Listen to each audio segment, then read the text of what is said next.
Messi, immens Messi, encara Messi, encara Messi, encara Messi, encara Messi, encara Messi, encara Messi, encara Messi, encara Messi, encara Messi, encara Messi, encara Messi, encara Messi, gol, gol, gol, gol, gol, gol, gol, gol, gol. Coming from a galaxy near you, this is Brothers in Booze. And here are your hosts, Greg Washington and Doug Ziegler.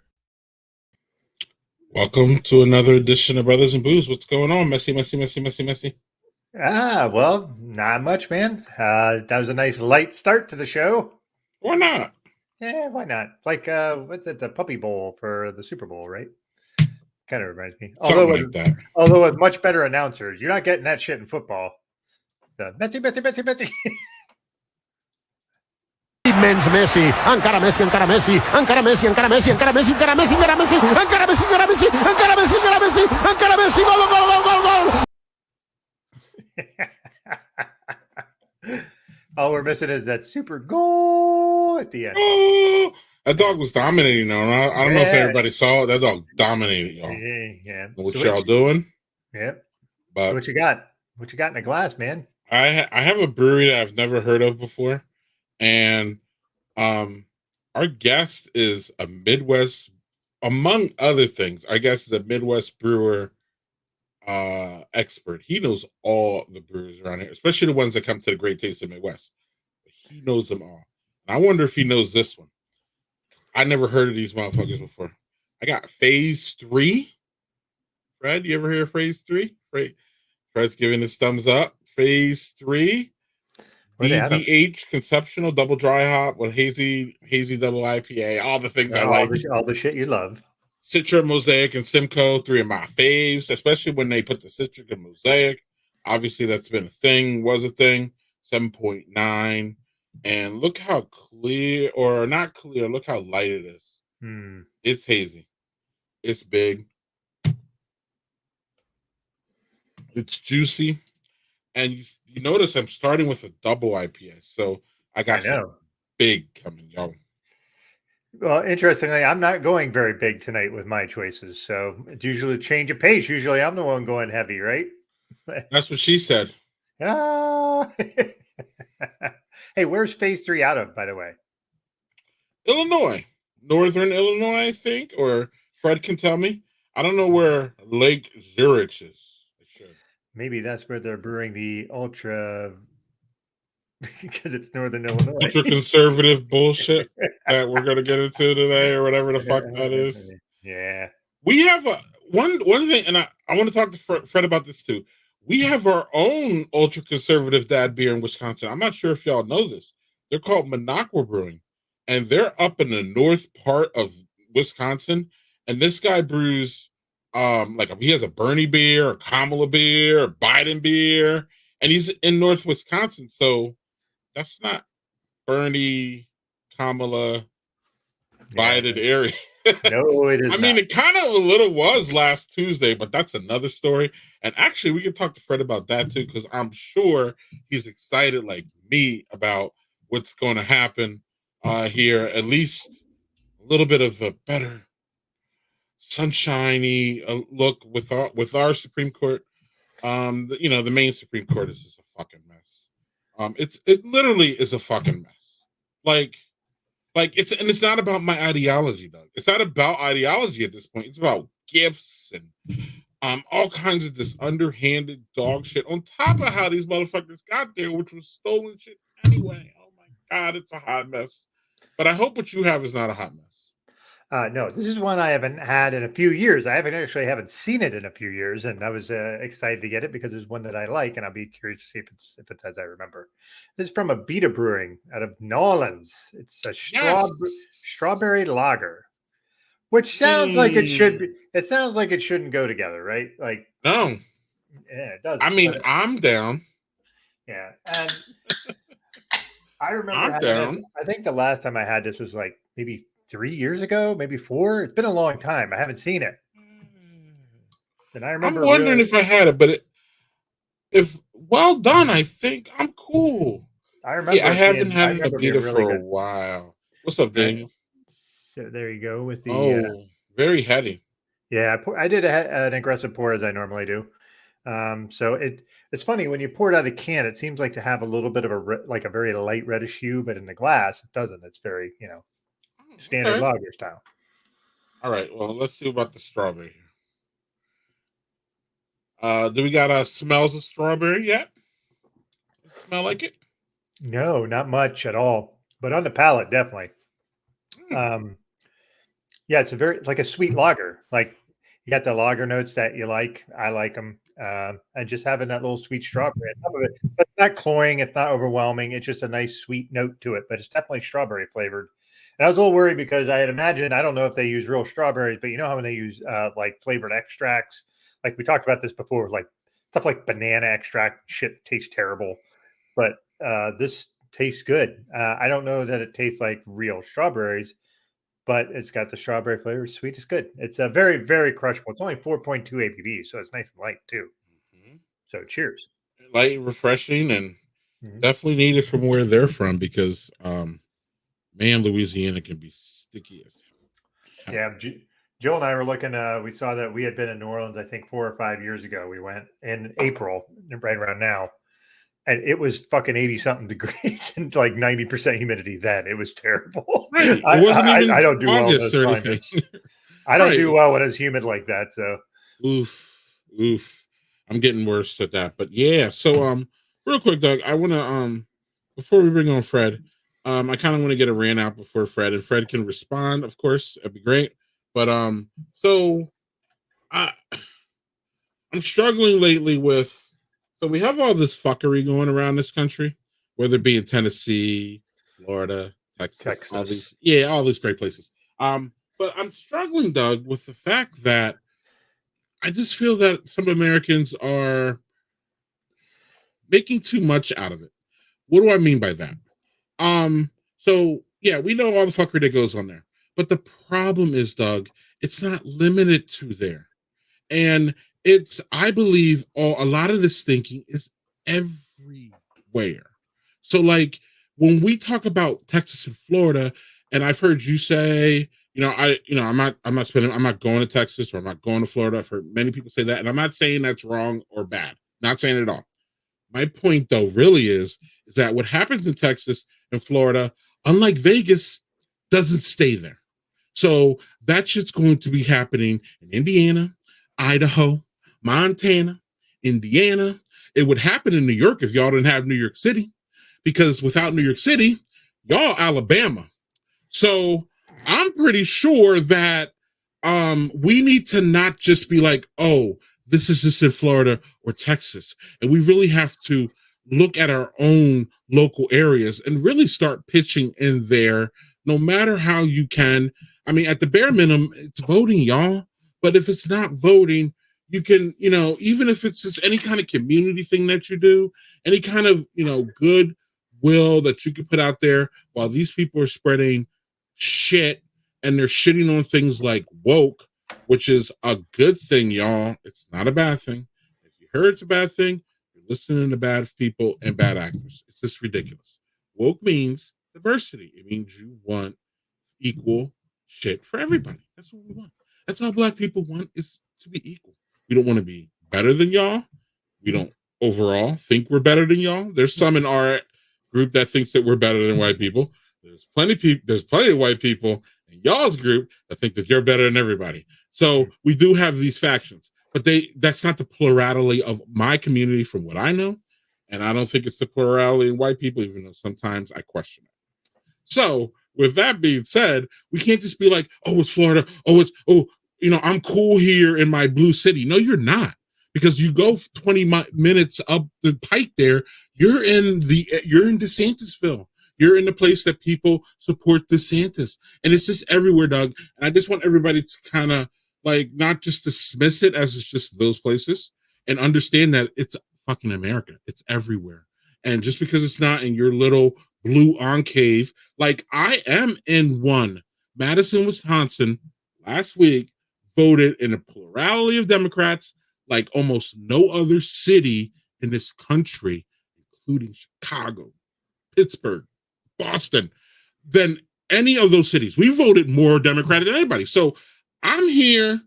I live a little bit north of Wisconsin, Madison, Wisconsin, but I hang out in Madison. That's my city. That's what I do. So I'm in that bubble, Doug, and I'm here telling you that it's not just Florida and it's not just Texas, because again, outside of Madison and Milwaukee, we have to fight for our Supreme Court justice. You saw Tony Evers get fucking elected at the same time we re-upped one of the biggest fucking idiots ever, Ron Johnson. Y'all, that was the same election. It was the same people voting. It was the same motherfucking election. It wasn't like 2 weeks before. It wasn't a special election. It wasn't a spring thing where we got Ron Johnson and then we got Evers. It was the same fucking election. So yes, we came out and we put Janet in there and we swatted away Daniel Kelly, that piece of shit human being, in my opinion. I'm allowed to say that because I have First Amendment rights, and I have Second Amendment rights, but I don't use them. That being said, shit that's happening in Florida and Texas needs to be an alert to everyone if you care about that shit. Okay, because Sarah Huckabee, Sarah Jones Huckabee, whatever the fuck her dumb name is the governor of Arkansas. She just parrots everything that everybody does. She just wants to, what everybody says. So whatever DeSantis says and does, she's going to do. Whatever stupid father, who's a moron, in my opinion, did, she wants to die on that. So like, we just have to be, I think, really aware of the situation and not just dismiss away Florida and thing. Take them seriously, because it really could come to where you're at. It really could. I don't really give a fuck if you're in California or New York. Spare me that bullshit. Because Oregon, one of the most bluest states in the world, is also one of the most racist places in America, y'all. And if it wasn't for good people in Portland and in Bend, in those big cities, they would be a red state, just like Montana and all those other places enacting all kinds of crazy other shit. So I am pretty much done my rant. But I just want y'all to know that what happens in Florida does not stay in Florida. And I'm telling you, my friend Nikki Barnes, who was on Twitter, if you can find her, Nikki Barnes, Nikki Barnes, she's a political consultant in Florida. And she continues to say, y'all, you can't just dismiss what's happening here, because it's a growing cancer plague. And we need to be concerned about that shit. Ron DeSantis has signed some basically abortion ban, because how are women supposed to know if they even are pregnant by 6 months? It's just ridiculous. It's out of control. And if you're a rape victim, Doug, now you have to have documents that you actually got raped. When, on top of all things, what is our rape conviction in this country? It's is it existent? I mean, we never hold these people accountable. They never get held accountable, generally speaking. They don't. So now you have this guy running around forcing women to have kids who by rapists. That's where we're fucking at, y'all. And this shit's serious, and it's not just Florida. And stop saying it's just Florida. Stop saying it's just Texas, because the shit spreads. It's fucking dangerous. Amen. And I don't, as Daniel has made a comment, like, double remind everybody about upstate New York, because upstate New York, it's Alabama. Well, I'm going to tell you, if you would say without New York City, New York State would be more like Pennsylvania. Like we have Syracuse and Buffalo and Rochester. We have some cities, and they vote blue like overwhelmingly. But New York City is what carries us. Like, really, that's really what carries us. But like, we'd be a lot like Pennsylvania. It'd be very 50-50 if we didn't have New York City. So yeah, you're right. You have to really pay attention. I mean, New York has two of the dumbest Trumpian House representatives in the fucking planet, and Elisa Stefanik and Claudia Tenney, who's my district rep, which, oh my God, I'm just Stefanik. So yeah, I'm just telling you, she's her mind. Yeah, if you could do stuff locally, great, get at it. I personally would never want to run in politics because I don't want that nonsense. But I also understand that, like, I can help people who do. So right. Right. Or, we don't all have to run. Yes, we need really good people to run, but we can support, throughout wherever. And I don't know, my support during this last thing was just to keep telling Dan Kelly to delete his account. And it took him until the second day after fucking the election, he deleted his account. So I got what I wanted, and that was great. And I wasn't the only one telling him to delete his motherfucking account. And really, that really shows that you're really here for the people of Wisconsin, because the second that you got voted out, you deleted your account, and now we don't even know where you are. You've disappeared, so you didn't really care about the issues. You cared about putting yourself first and doing all kinds of shit that other people and special interests wanted you to do, not doing what the people wanted, because the people slammed your fucking ass into retirement, Dan Kelly, and we'll do it again if you come back. So come back for a third beating if you want, because you're gonna get it. So anyway, Doug, before we bring Fred, I want to make one point on that. Dan Kelly's quote unquote concession speech was like the epitome of the shitweed losers that are in there. I would say that I'd like to say that I was conceding to a qualified candidate, but I'm not. I'm like, holy shit, dude, you got trounced. You didn't just lose by a point. You lost by 13 or 14 points. You got trounced. Shut the fuck up. He got trounced by the state that gives us Evers and Ron Johnson in the same election. You can't make this shit up. You just can't. So I love it. It was great. We've had our guy in the back room there for a long time. We need to bring him for you. Yeah. But Fred will get into these conversations. Fred and I have had this motherfucking conversation. But we're gonna get Fred on. But Fred is not. He ain't shy away from this conversation. But I wanted to get into the meat of all the things that Fred does. So I didn't want to bog it down in politics. So I had to get that off my chest though, because y'all annoying me on Twitter again. And I need to get off Twitter too. I need to get on Spottable. That shit needs to accelerate. We just need an app. Once they have an app, I'm in. I don't go on Spottable much, but I just want the app bit so I can do it on my phone, because I'm a lazy shit.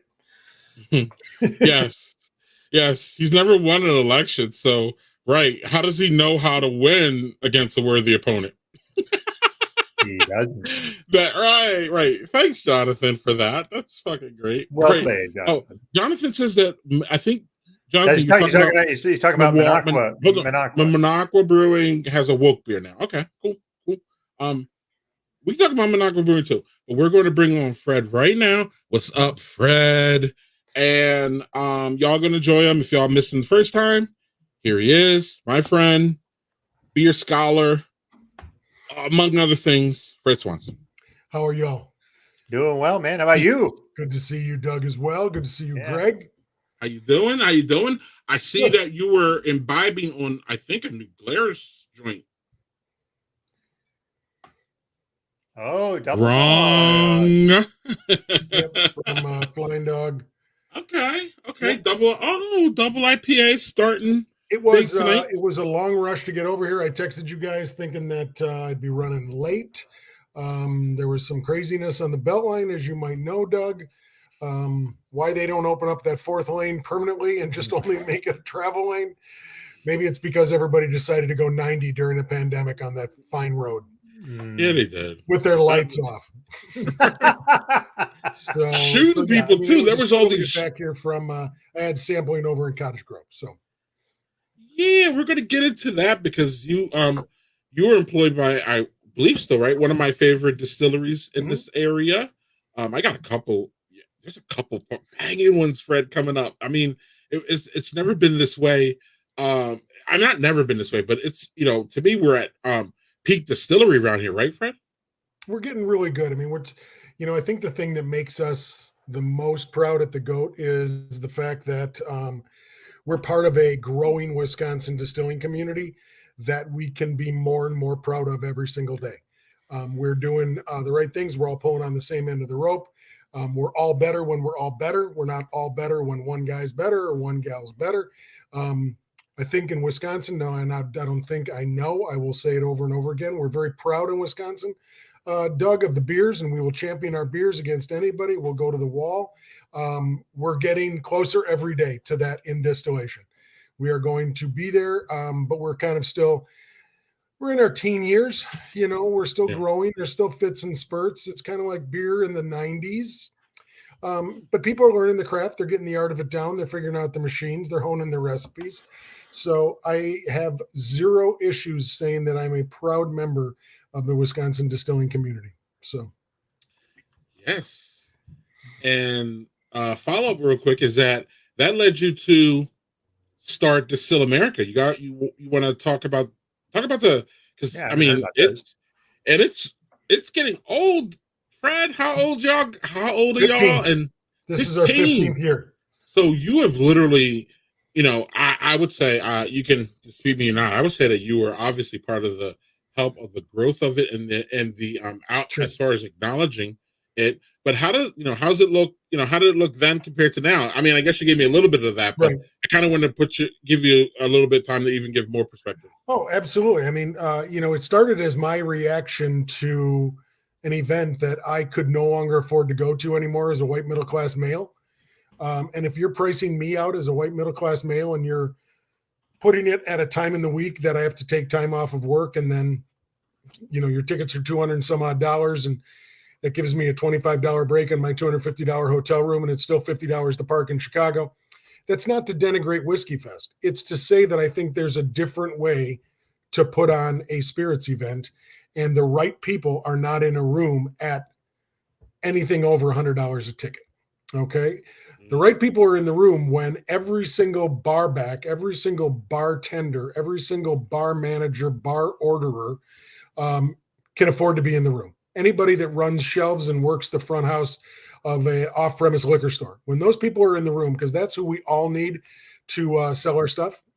Because I can't be at every single liquor store in this country, nor can anybody on our team. And the bottom line is we're only better when we can tell our story effectively, passionately, and through all those other people.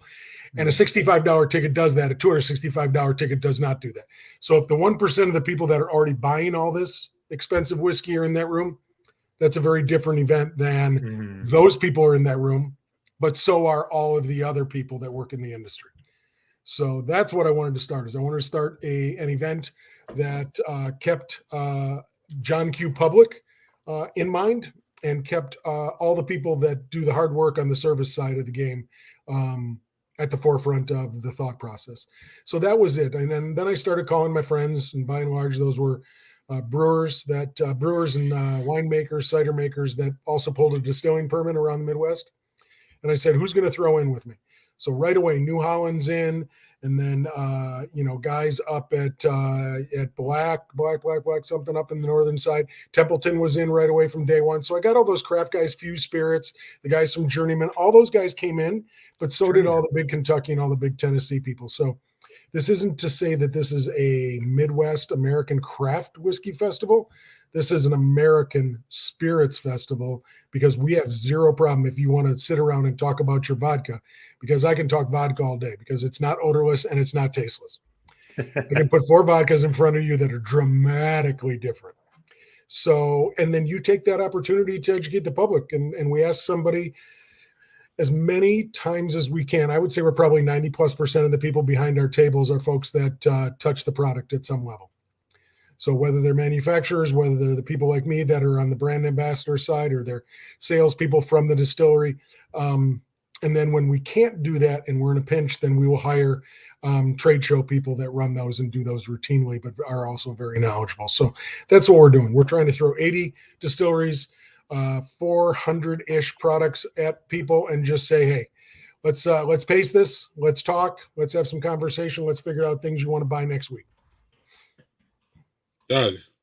All right. I was just going to say something in the private chat. Yes, Zach, we do have a private chat. I was going to ask about, I didn't realize, I knew Journeyman was in the Midwest, but I was thinking it was Indiana. Is that correct? Or they're in Three Oaks, Michigan. Oh, okay. And then they just built a brand new, larger facility in Valparaiso, Indiana. They've got a thing kind of like the old McMenamins, that little brew pub chain. Okay. They would go into old buildings, rehab, and then put in either restaurants, hotels alongside their breweries. These guys at Journeyman seem to be impassioned by also fixing up buildings that used to be manufacturing buildings in the 1800s and then saving them from ruin. So they literally took in Three Oaks, Michigan. Pretty sure it's Three Oaks, just Yeah, I north of the remember border as you come around.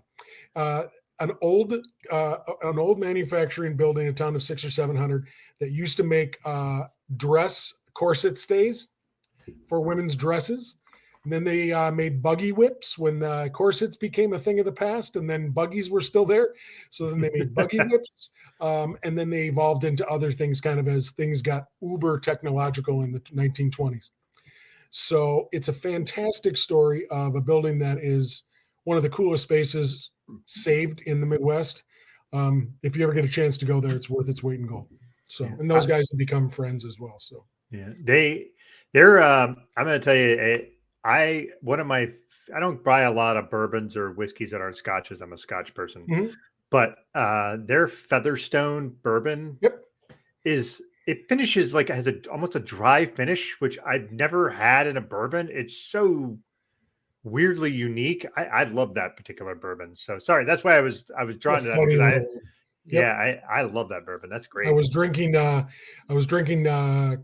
what is it called? Corsets, Whips, and Buggies or something last night because we were pouring a sampling next to Journeyman.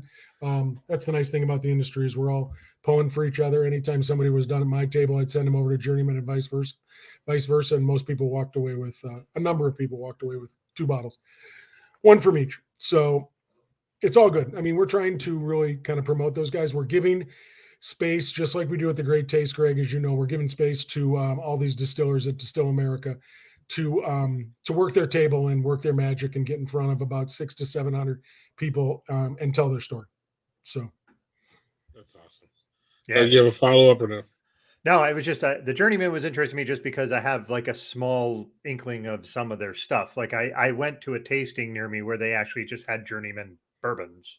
Yep. At like a local like this place just down the street from me that's and they had a video showing like the origins of their place, and it was Three Oaks, Michigan was what I remember that, and I remember it being like a corset and buggy whip factory and everything. Yep. And it was a cool story to see that they decided to do this really small town thing. And the one guy used to be he lived in Scotland. He worked at St. Andrews or something to that effect. And I was like, what? And then he moved to Wisconsin. And I'm like, or Michigan, that seemed a little weird to me, but hey. Well, and Bill may have been trained at Harriet Watt in Scotland. He may have that level of background as far as training goes. There's a number of people in our industry to include, State Line, Greg. He, John, who owns State Line, he trained at Harriet Watt in Scotland to do what he's doing now. So, I mean, there's a whole handful of people in the industry, particularly in the Midwest, that came out of that training, kind of that legendary training program. Just like there's a ton of people that came out of UC Davis and brewing, ton of people that came out of Siebel, out of Chicago. So, it's we're lucky when people come out with a huge amount of training from programs of those types. Yep. I'm out of Siebel too. I went there during the pandemic. Yeah. Fred. So a man of many tastes like yourself. I know that you do tastings everywhere. Can you tell us what are your top 3 like spirits? We know you like beer. We'll get into that a little bit. But what after jumping into the industry like you did and really having this now big Rolodex of people and things that where does this led you down the spirits path? And you were pumping your chest a little bit about vodka. So and I believed every myth that you said about vodka, I believe. So we can work on that a little bit later. Sure. But what are your top 3 spirits? Because Doug loves Scotch. Yep. I love tequila. Where are you at? It's interesting because I work at and work with a team that runs a distillery called Dancing Goat out in Cambridge, Wisconsin. And one of our blender owners, master blender owners, Nick, will tell you unequivocally that he runs an American spirits factory, okay? And he's an aged rum guy. If you ask me, as the other person that people kind of sometimes associate because both of us get out and about a lot, I'm a Scotch guy. and probably always will be, because drinking for me is time and place, and it's things that I remember happening, things that I want to happen again. If we think about the best meals we've had, the best drinks we've had, the best beers, cocktails, whatever, many times you fall back on, oh my God, I forgot that I got a raise that day, or I proposed to my wife that day, and then we went out for dinner. It's time and place. For me, Scotch was when my father, a man that I have great consternation with, but still loved as a father, but we never got along. We could get along over a glass of Scotch. Okay. I had to get him from his blenders, okay, and his Cuddy Sark, but that was everybody in the 70s drinking Scotch and soda. Wasn't always Cuddy Sark, but it was always blended and soda water. And then he met me in single malts. Okay. And I got him in the last 10, 12 years of his life into things like Glenmorangie and Glenfiddich and Balvenie, and he started to enjoy those. Okay. And people will be, oh, those are the training wheels of Scotch. And I'm like, dude, I don't care what they are. There are no rules in drinking. And if there are rules in drinking, it's never tell anybody how to drink. So, you may have suggestions, but far too often in whiskey, we scream, and I do that in air quotes, we kind of scream rules at new drinkers. You can't put it on ice. You can't mix it with soda. You can't put it in the refrigerator. God, don't use those stupid stones. None of that. It's like, come on, guys. The only rule, if there were a rule, it'd be try it neat, that somebody in the way smarter than us put it into a bottle for a reason. Try it, take a sip on it, and then there are no rules. Then you can make up your own damn rules. So, for me, I'm a Scotch guy. Nick is an aged rum guy. He and I meet in the middle because I too love aged rum and rum agricole, but I'm not a fan of everyday pedestrian rums. Yeah, like your Bacardis and all that shit. Yeah. And then I probably, Doug, would go to rye whiskey. And then if I had a fourth, I would probably go to mezcals. Okay. And if that's just the spirits lane of the highways. Okay. Yeah. Beer lane, I'm almost always reaching for something crushable. Okay. Something that I can pay attention to whether or not that man or woman knows what they're doing behind a machine set. It's really hard to make something that is hard to hide behind. Yeah. You go to a brew pub, brewery, and you can, I think, a lot of times tell whether or not they got chops by their blonde ales, by their kolsches, by their alts, by their, their lagers, their, their whatever. Their light classics. Beer, they call it light beer. So, I drink a lot in that realm just to see, but I also probably buy more IPAs. I buy little to no pastry anythings. I buy little to no hazy things, and I buy little to no beer that tastes like candy bars. So doesn't mean I don't appreciate it. It just means that typically I don't want a full glass of that or 12 ounces of that or a pint. Yeah. I want to try every single one of those because some of those beers are some of the best, most fun things I've ever tried. It's just that I don't need a lot of that. So did I answer that question? Because I answered. Yes. You went all over the map, and we loved it. That was great. Perfectly. And Doug, you get the follow up because Scotch. Okay, so you talked about time and place. That's actually super interesting to me because that's actually really important to the experience of it. And my wife and I, for our honeymoon, went to Scotland and Ireland, and we went to 3 distilleries in Scotland. I wish we would have gone to more. I will tell you, one of my favorite experiences of drinking ever was going to Talisker, and the air smells like the Scotch. It's all the air's like it's oceany and there's peaty, and it's just like you walk in, you're like, this smells like what I'm drinking. Like and the Talisker place, like what's cool about it is it's in this super small town of like 500 people, and almost all the people work at the distillery. Like that's just what it is. It's just this little town, but they make a lot of Scotch. And you go in, they charge you nothing for samples. You go in and you just have 3 or 4 samples. They make like 3 or 4 scotches, and that's it. They don't make a lot. But you go in and you try whatever, and they have the story of it and how like the place, because it's on this like bay, but it's like a bay that is like really, the ocean can be a little violent, has actually drowned out their distillery a couple of times. Like their original thing that they used to make stuff had to been rebuilt like 4 times because of flooding and storms, and like that kind of shit just makes me really appreciate, like, this is an old story. This is a place that's been making scotch for 250 years or whatever, and it's gone through the paces, and they just keep cranking out really good stuff.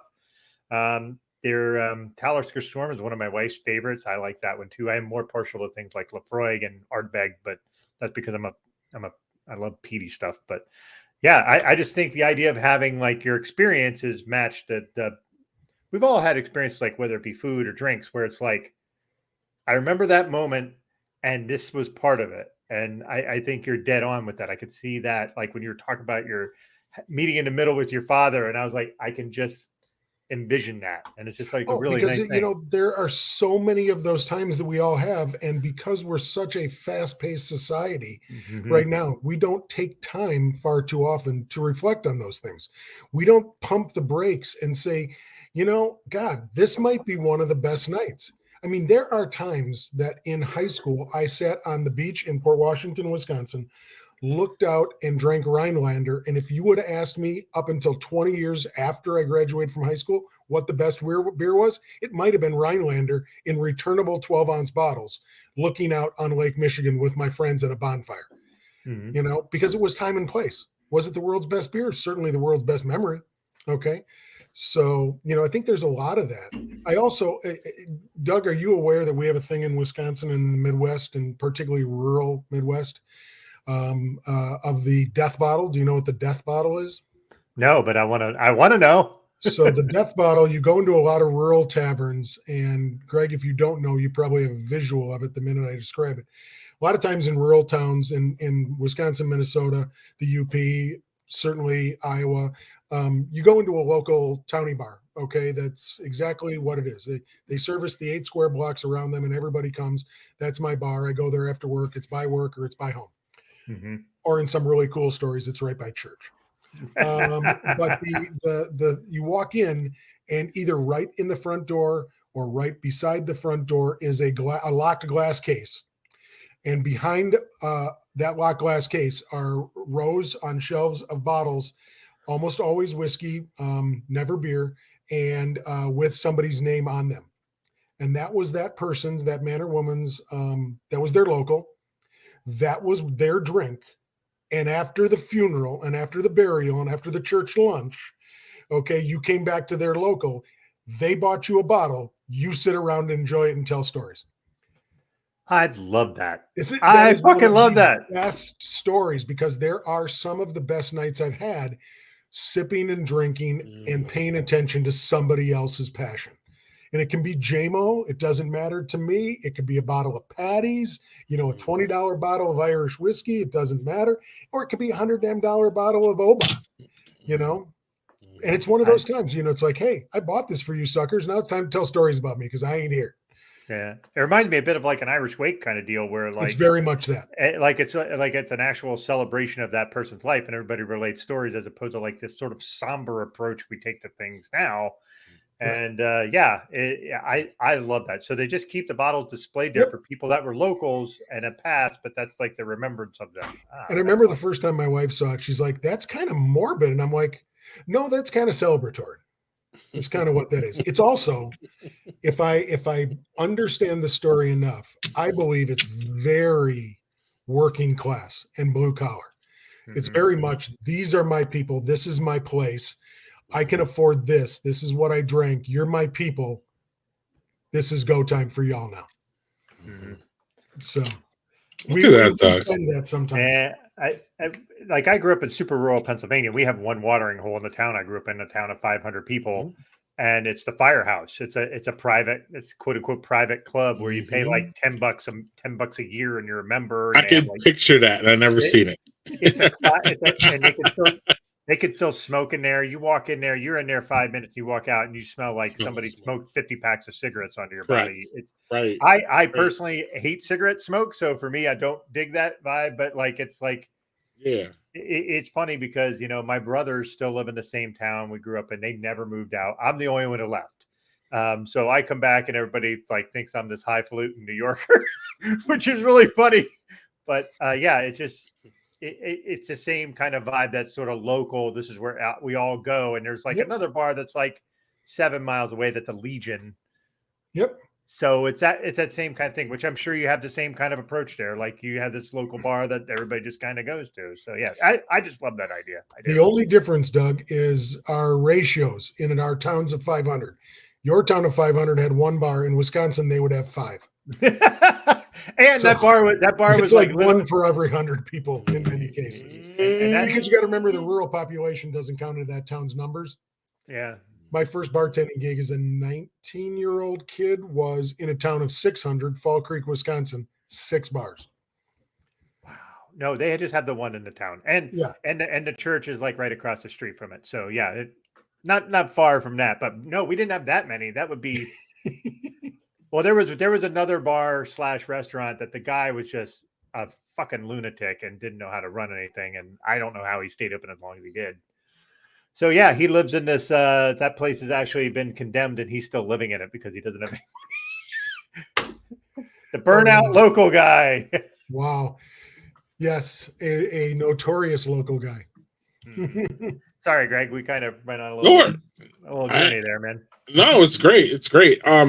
So actually, I wanted to a conversation I didn't think I was going to try to have with Fred, but I think he's a really good person to have this. And Doug, we talked about this spattering throughout our thing, but I really kind of want to focus on a little bit more, which is the thought of moderation in drinking.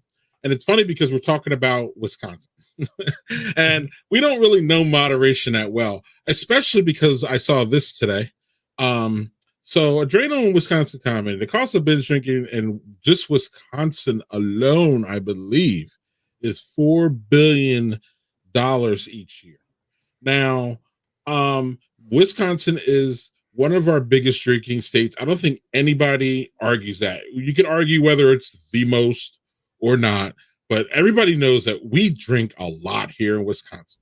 So this number may not cross the rest of the country, but at some point, each part of each state, if you add it up, let's just say 2 billion is the average state because Wisconsin is crazy. We go to the 4 billion. That's just a lot of money across 50 states in America.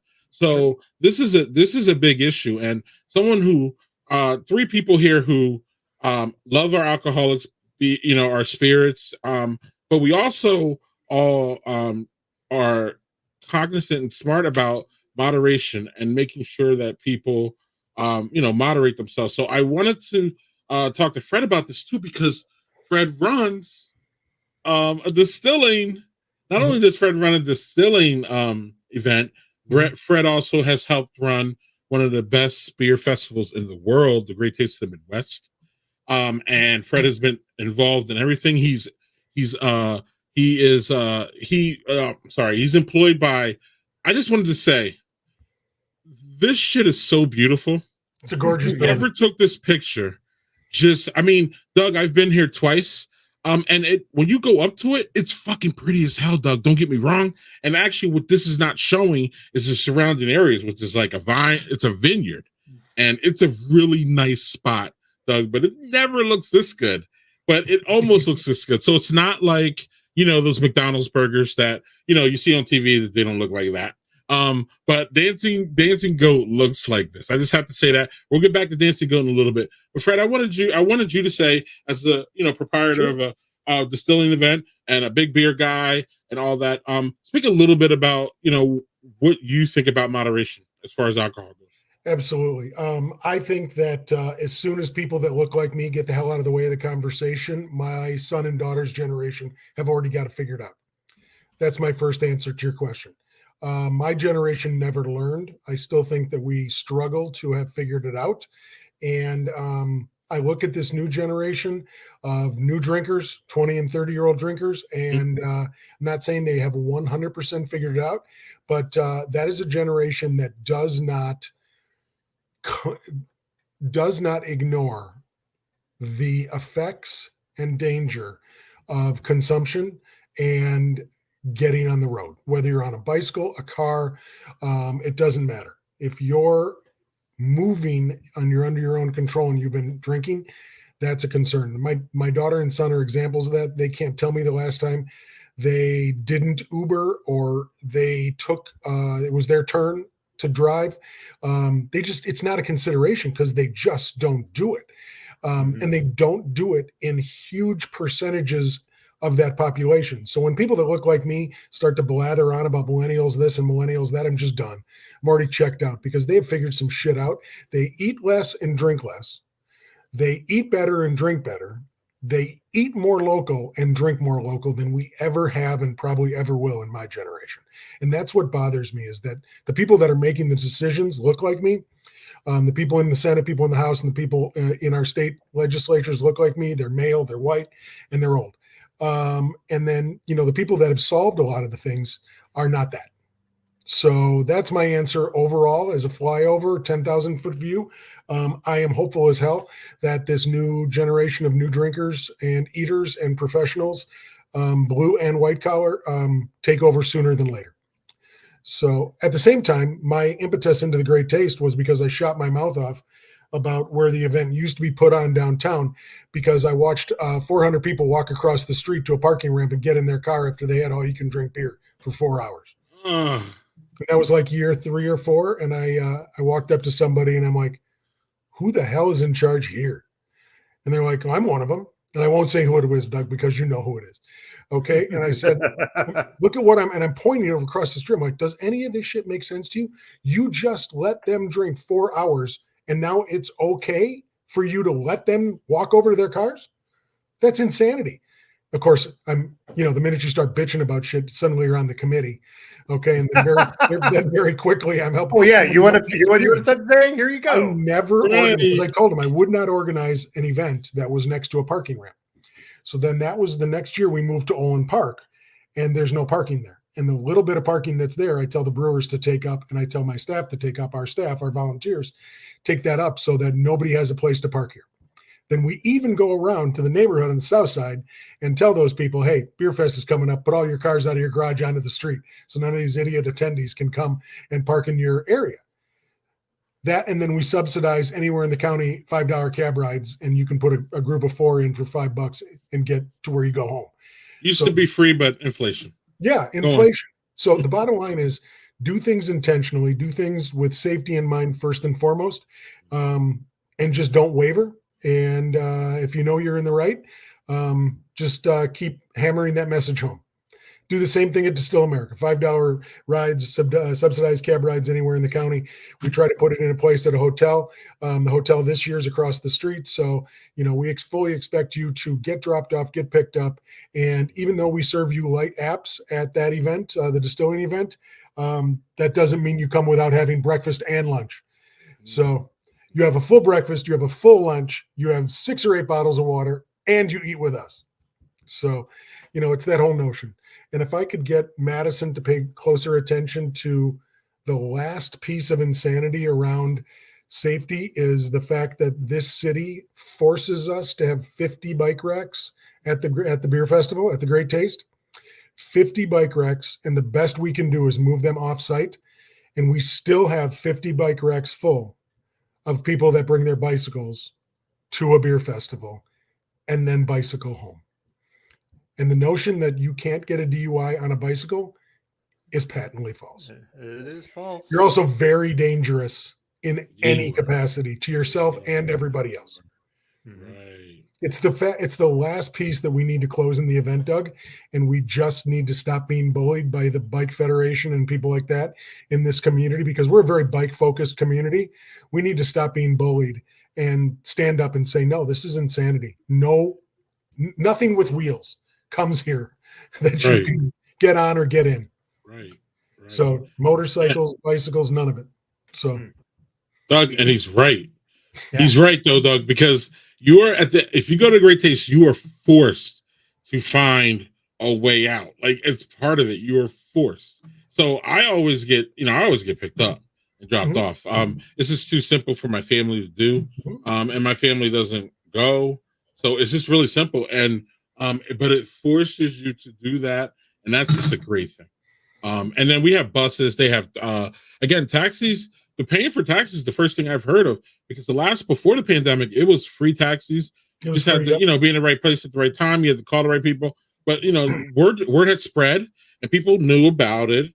And or people would just walk or walk a whole long ways and go to an after party or do something. So yeah, Doug, I want to get you to respond to what Fred said, or what if you want to say some words about moderation in this month of I forget what the month's called. It's called April. No, but there's a special month, damn it. You know what I'm talking about. Well, while you're doing that. Oh, Alcohol Awareness Month. Alcohol Awareness Month. All right. So in lieu of in light of that and all that, I'm gonna have a second beer. But I am not driving. Parked at home. Oh, you're having a Waldo's. A Waldo's. Yeah, I saw some of those. I didn't pick one up. No. Why? Because I already had a bunch of beer in my fridge, and I get yelled at if I buy too much beer. It's an IPA, that's why. Yeah. So anyway, what I picked up is something from Young Lion, a woman-owned brewery in upstate New York, which I had one of theirs last week. This is their Orange Ginger Sour Ale. So I have not had this. Orange and ginger are two great flavors together. So I'm going to be curious to see if this is. Hope. Yeah. So my. Oh man, that orange, that ginger on the nose. Woo. Ooh, ginger. Woo. It's hard to tamp down ginger. It is. It's Ginger's a big ass flavor. Yeah, look at that color though. That color is lovely. That's nice. Pretty. Let's see here. What's going on, Doug? Ooh. Yes, that is tart. I like my sours tart. I don't like them really sour. With that ginger and the orange in it. The orange isn't very pronounced, but the ginger is like all up in your business. So this one is also, it's only 5.5 ABV. The first one I have is 4.2, so I'm keeping it low key for that. But yeah, that's excellent. Where do you stand on sours, Fred? Is that something you will drink as far absolutely as fine. Absolutely fine. I mean, I like all beer. I just buy more of certain styles. I drink more of other styles, and I'm very appreciative of all styles. I mean, I'm for as much as I can, I'm mostly joking when I say I don't need beer to taste like coffee cake, and I don't need beer to taste like, candy bars.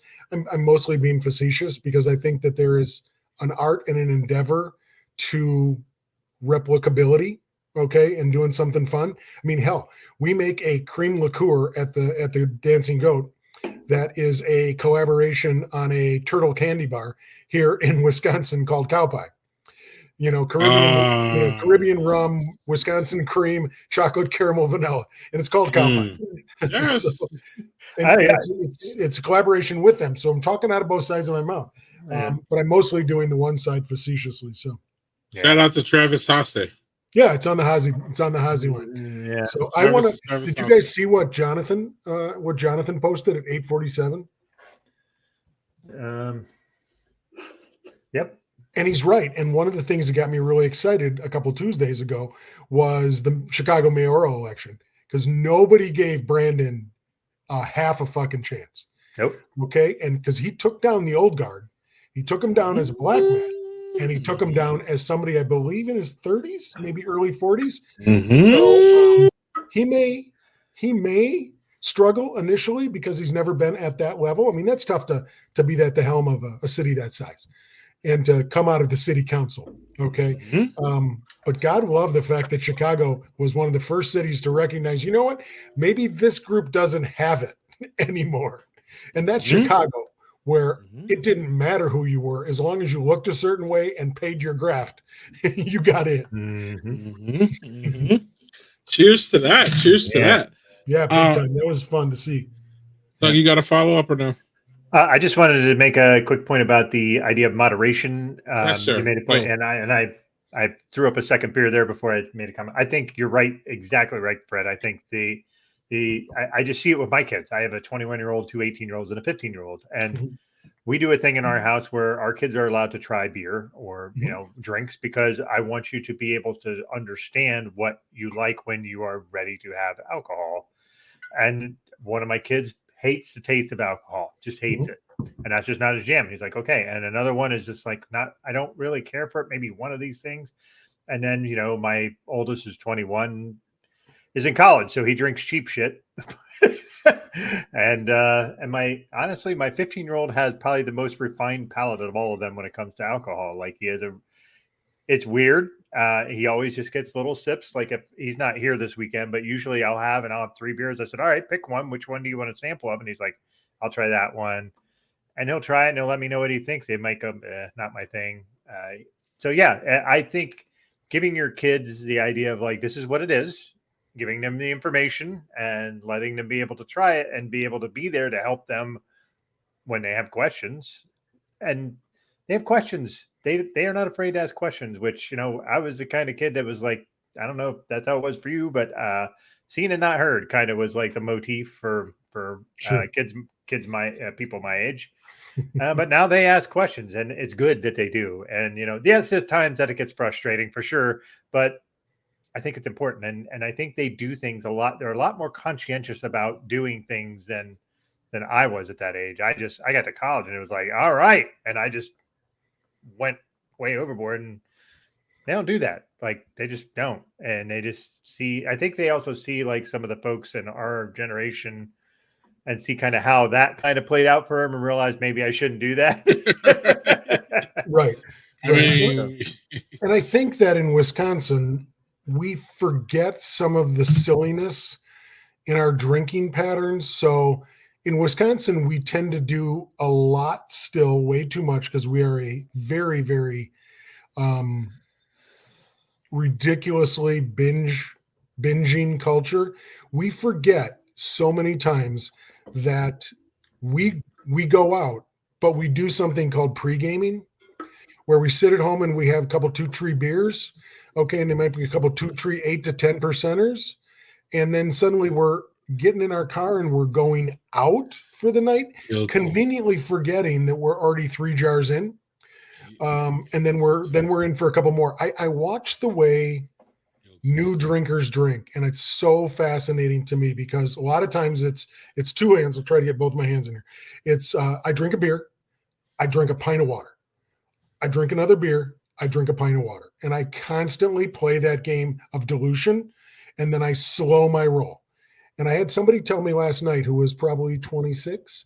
He said, you know what I do is the minute that I hit 2, I'm done for 45 minutes. Okay, I'm done for an hour. Okay, but I've already had 2 waters in those 2 beers. And if I did it in under an hour, I'm done. Brakes are set. I start talking, I drink more water, and then I pick back up another half hour, 45 minutes later, and I might have another beer then. I'm fascinated by the way people are trying to figure the things out. And then there's all these ways to order non-alcoholic cocktails. There's all these great, either no alcohol. I mean, Greg, if you ask me what the number one thing I had at Great Taste last year, I will tell you that it was Fair States hop water, 0% alcohol, Centennial hops, absolutely blew me away. It was crushable, and I felt like I was drinking all day. And now I got with it with gin and lime juice, and it's great. But the bottom line is, if I'm out, I'm going to be on the road, or I'm out and I'm out of my house. Right. I can drink that hop water now, okay, or I can drink that Heineken NA or anything else. And you don't get the shitty stares when you were drinking O'Doul's, 20, 30 years ago. You don't get that judgment. The minute that we jumped the shark when frat boys were walking around with cans of White Claw and it was okay, so too can any of us walk around with a hop water or a Lagunitas hop water, and nobody's going to question us anymore. That's the beauty of drinking now. I have opened many a show with an NA to start off because there's so many good NA options.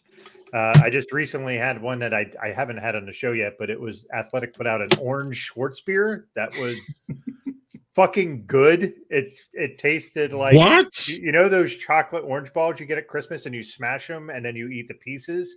That's what it tastes like. Those guys are brilliant. They're mad scientists. Dude, I just sent you beer today and I didn't include one of those. Now I feel like a dunce. I should have sent you. That's insane. Wow. It's super good. It's super good. It's really good. Okay. Well, Fred, I want to make sure that we get everything out about Distill while before I move on. So can you just give us the bullet points or the cliff notes on When is it? How much? How many? Distillers. All that. The lady and I were talking about this. I was like, "Hey, Fred, my lady." It's like, "Hey, Fred's going to be on tonight." She's like, "Oh, cool." And then I was like, "Well, because we have the same week as Distill America, which I want her to go to, and then I was going to show for her or be the designated Lager and Friends is in Milwaukee, Right. Same week. So I want to go to Lager and Friends. She wants to go to Distilled. We'll see what happens. But she was actually a little bit pushed off by the $90 admission price. So I want you to not only tell I not only want you to tell me why $90 is relative and cool. And you actually already told me that before, but if you can expound on that and then just give us the bullet points so that we make sure everybody knows who's watching, because we got some Madison people, everything they need to know about Distilled. Absolutely. I mean, the big thing for me right now is the fact that trying to explain it is we've got an event that is on May 20th. That is our 15th. You can see the X and the V. And the bottom line is that we are down to no VIP tickets anymore. No VIP plus. Those are all sold out. We have general admission tickets and we have DD tickets available. Okay.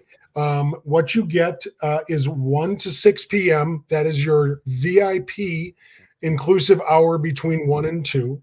If you go forward, the VIP plus is at noon to 1, and that's typically a world whiskey event. So, Doug, that might be this year. The cool thing is that we're having the folks from Blade and Bow come, and they're the ones that have old stock of the Stitzel Distillery from Kentucky, which are those coveted stocks that everybody kind of wishes they would have had and kept on to. So we'll be tasting through some old Stitzel Weller with those 50 people that grabbed up those tickets. And that's kind of that historical component of that. And then you're going on to the next level of tickets, which are those. VIP sold out. The only thing that's left right now are the GA tickets. And I'm trying to click on because I don't know why. I'm trying to figure out why I can't get my ticket price in my head. I don't know why. There we go. There's 70. Okay. The general mission, and that's 3 hours of all you can drink, a ton of food that will not run out because it's unlimited food, all the NAs, and then sample cocktails as the bartenders make sample cocktails and you kind of roll through. So there'll be about 80 distilleries there. There'll be 250 plus products. People will be bringing out and rolling out for both the VIP hour, and then if there's anything left, special R&D bottles that they've got, special things that might not be in the docket that they're just kind of trying out, things that they just released in the last month that might not be in the Wisconsin market, et cetera, et cetera. So what we're trying to do there is make that $70 ticket accessible to everybody and still allow people to get, 200 plus ability to taste and sample kinds of things. So, yes, it's $70. I get it. But the bottom line is that ticket in Chicago for a very similar event is $200 on top of that for a general admission ticket. VIP is $365. Okay. So, and that's what I said before is you've priced out John Q. Public. So, yeah, and makes me happy, and quite honestly, if you work in the industry, you can probably bleed your boss to say, send me there. You can write it off your taxes because it's educational. So send half our staff there. Okay. And then next year, send the other half. Okay. I mean, there's a reason you want educated staff. So let's get them educated. So I think it's great value with food. You get a Glen Cairn for it, and then you get all the time and talent to the people that came from around the country to show you what their wares are and to explain their art. So respectfully, this lady that we're in question, Doug, she will spend like $60-$70 on a flight of tequila. So she needs to just you need to calm down and enjoy that, because like you said, it's not just that you're getting the whiskey or the taste and all that. You're getting the expertise of the people. You can talk to them. Yeah. Like that's a part of things like beer festivals and shit that I like. I like trying the beers, but I'm much more interested in hearing their story about it. Right. It's the conversation. That's awesome. me though.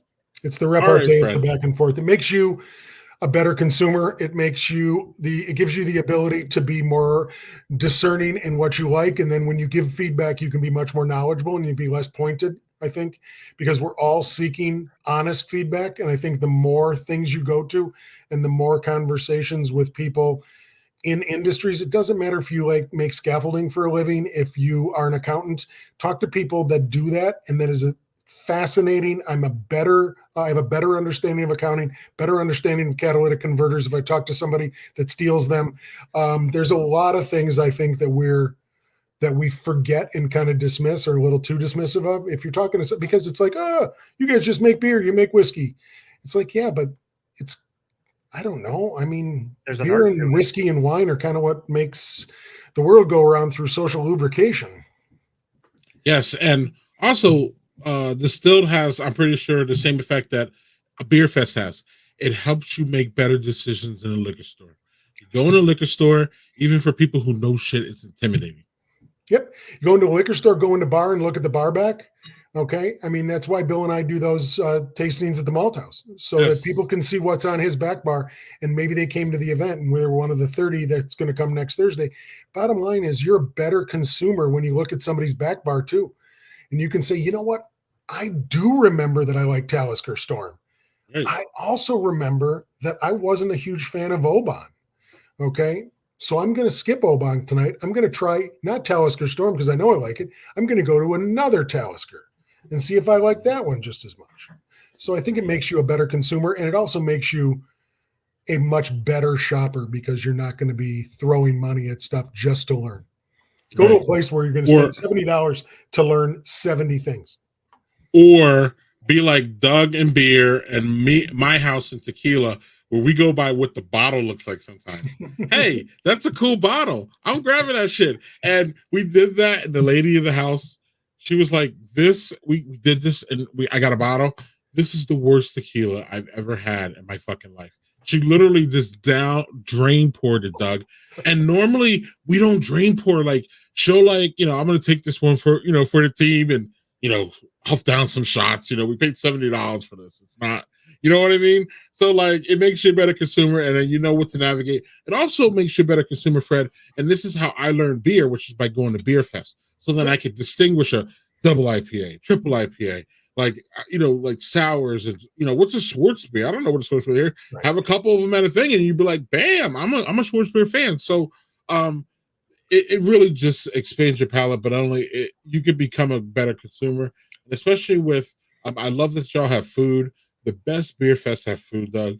Seriously, I mean, purchase for sure, but if you could supply that as something that's included. One of my favorite beer fests, it's one off the beaten path, but Doug, I'm sorry, Doug doesn't know it. Fred knows it. It's the Dells on Tap. No. It's Dells on Tap. Yeah. Dells on Tap. Right. And they give you food there, and it's just great. And it doesn't have to even be like great food, Fred. It was solid food, but it was like pretzel bites and stuff like that to fill my stomach. It's a really great event. If y'all, I think it's coming up soon. I don't think I'll be able to make it, but it's fun. Dells on Tap. Check that out if you're in Wisconsin. But yeah, so all right. I just wanted to make sure we got everything on Distilled. Did you get, is there anything else that we need to know before we go and not come back? We're super proud of the fact that it is an American whiskey, American spirit celebration. And there is a chance for you as a non-whiskey drinker to find 100 things that aren't called whiskey that aren't brown. Okay. And you can try all your way through gins. You can try all your way through agave spirits. You can try your way through the vodkas, through flavored things, through apple things. It's just a fascinating day. And I will tell you unequivocally, people come in and they're like, oh, this is like Whiskey Fest. And they think it's all whiskey, and it's not. It's a spirits thing, and we celebrate. And somebody asked me once when I started this, as somebody that was just cocksure and a whole lot darker haired than I am now. And was how will you know when you make a difference, when you've made a difference, when you feel you've made a difference? And for me, I said, I'll feel like I made a difference when 4 of my idiot friends are standing around talking about vodka, and they all got 4 different glasses of vodka in their hand, because then I will have made a difference. Okay. It happened in year three. And it was, because I can tell you right now, we all remember what Stoli tastes like. Stoli only tastes like Russian vodka. Stoli does not taste like Tito's. You can't, you put those two next to people and they'll be like, these are not even close to the same. These people they are not even cousins. and then you put a potato vodka in there, or you put a Death's Door vodka in there, none of those things taste the same. So there's a learning curve with something as simple as vodka. But then the other thing is that, okay, we were the first person to have Hmong rice spirits at our event from our good friend Poe up in Sturgeon Bay, where he had his whole Hmong community, and his people were hand caking the yeast and doing it very traditionally like they would do in Laos. And people are like, yeah, but I don't have any idea what to do with Hmong rice whiskey. So then we have a bar cart that comes around, and then they make a quick cocktail, and they say, you know what, as really educated bartenders in this community, this is what we would do with this spirit. And they make like a 4-ounce cocktail, but they parse it out to 10 people. Okay. And then they show you what to do with it. And that's, I think, when you take that next step in education. So the people that follow the bar cart are having a conversation. Every 15 minutes, they're getting a 1/2-ounce cocktail or something, but it's just fantastic because they're learning about what do I do with these crazy things. So, hey, before we go forward, I saw you sipping on something, Fred. What was that? That's our limousine rye. This one is a single barrel pick at Steve's. It was finished in a red port pipe. So it's a red port barrel. So it's a finished rye whiskey. It is not a straight rye. It's a whiskey from a rye mash. And we finished it for X amount of months in a red port barrel. I think one of the things we're most proud of is our finished whiskeys. We're very focused on them being integral to our portfolio. And I tell people, and they're like, what does that mean? And I said, for us, we define it as it's additive, and it takes an already good whiskey and shows you what else it can be, instead of taking something that may not have worked out and you covering up flaws. And now we're back to the conversation that we may have had earlier in beer about you can hide a lot of stuff behind a lot of hops. So, and we've all had bad double IPAs. Or less than stellar double IPAs. And then we've had ones that blew us out of the water because you knew from front to back this was a great beer. So, and that's what we're trying to do. We're trying to say rye whiskey, you can do 17 different things all the way around the clock. So, yeah, it's one of those things. Steve's, because they're a wine store, really felt that they could hand sell that red port finished one, because people, I can tell you right now, there's a lot of people that pick up that rye whiskey that are not whiskey drinkers, or certainly not rye whiskey drinkers, but are wine drinkers as they themselves define. And they're like, well, I can drink that. But then other whiskey people are like, oh, that's perfect because it's not too much red wine. Okay. It's just enough to give it another little rounded nuance, and not, I always want in beer, and then I always want in whiskey, in particular, it always have house profiles. That makes sense. I want to always be able to taste the mother spirit. Okay. I always want to taste what the original tastes like, and then have it be additive, not have them be two completely different products. I just like that. It's just using that and trying to instill some sort of level of flavor in it that it might not have had. Totally. That's fun stuff. Like you see, Absolutely. I think you've seen a lot of them. At least I have, like a lot of bourbons and whiskeys now that try to do different finishings and different caskings and all that stuff. And it's been interesting because, like, I picked up a Basil Hayden's, and then there was one that was called Toast that was in like charred barrels, and like they had different, which basically if you're aging it, I think you're supposed to char them if I recall right. But like it's just all these different like flavor profiles they add to these things, which can get a little weird, but like at the same time, how do you know if you don't try? And right, like maybe you turn out like Greg and you pour a whole bottle of tequila down a drain. I don't know. No, to me, the whole notion is that if you're going for something, it's hard to get there if you don't go all the way. Okay. Or if you don't commit. And if you commit and it doesn't work, that's one thing. But if you only go halfway and you're okay with that at the end of the day, you still only went halfway. You never really kind of explored that outer frontier and said, you know what? I could have gone 50% more, but I didn't. And I don't know if that would have been either equal, better, or worse. I'll never know because I don't know because I didn't do it. So, and there was a comment about Armagnac, and I think it was Daniel's. Let me put it back up. Yeah. Here we go. Cognac, Armagnacs, very undervalued right now. I think that's going to change maybe this year, maybe next year, 2 years down the road. So it's still the one attainable spirit that you can get in your birth year. You can get in your marriage year. You can get in your kid's birth year. You can buy a 40-year-old Armagnac for just over $100, which is, yeah. So Armagnac and Not that bad, right, Doug? No, That's not ridiculous. bad at all. You No, can't it's get very anything. much great value to taste. You've got to like brandy. You've got to like cognac. You got to like that lane of the highway. But it's big. It's a big flavor, and it's just gorgeous. Super historical. So yeah, it's one of those things. I would commit. I would try a $60 bottle of Armagnac that's only 20 years old. Only.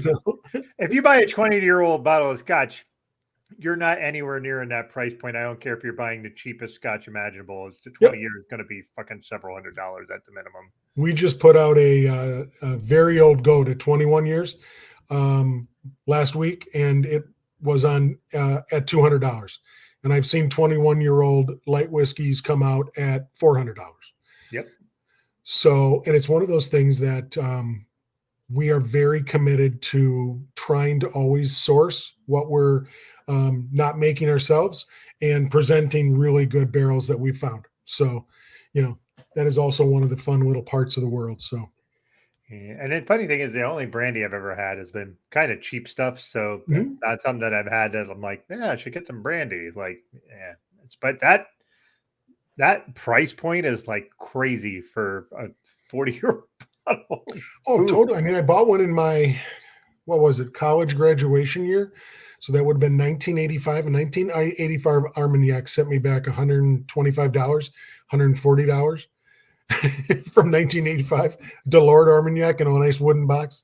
I mean, I thought I think the most expensive bottle of scotch I purchased was well, no, not the most expensive. The oldest bottle of scotch that I ever purchased was a 15-year Bowmore.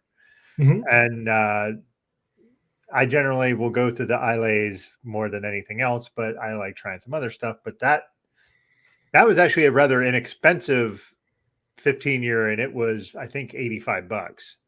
Right. But that's the thing is, like, for $40 more, you're getting a bottle that's 25 years older than what I bought for. That's just nuts. I need to see if I can find that kind of stuff. And conversely, you can buy something like Pappy Van Winkle, which I think is a pretty overrated bourbon, but not for my taste. I'm just not my jam. So yeah. And for me, we've got one truism in the world, and it's the fact that the Scotch and the Irish have gone into once used barrels forever. So they're controlling their destiny in a different way than the American whiskey industry is controlling their destiny.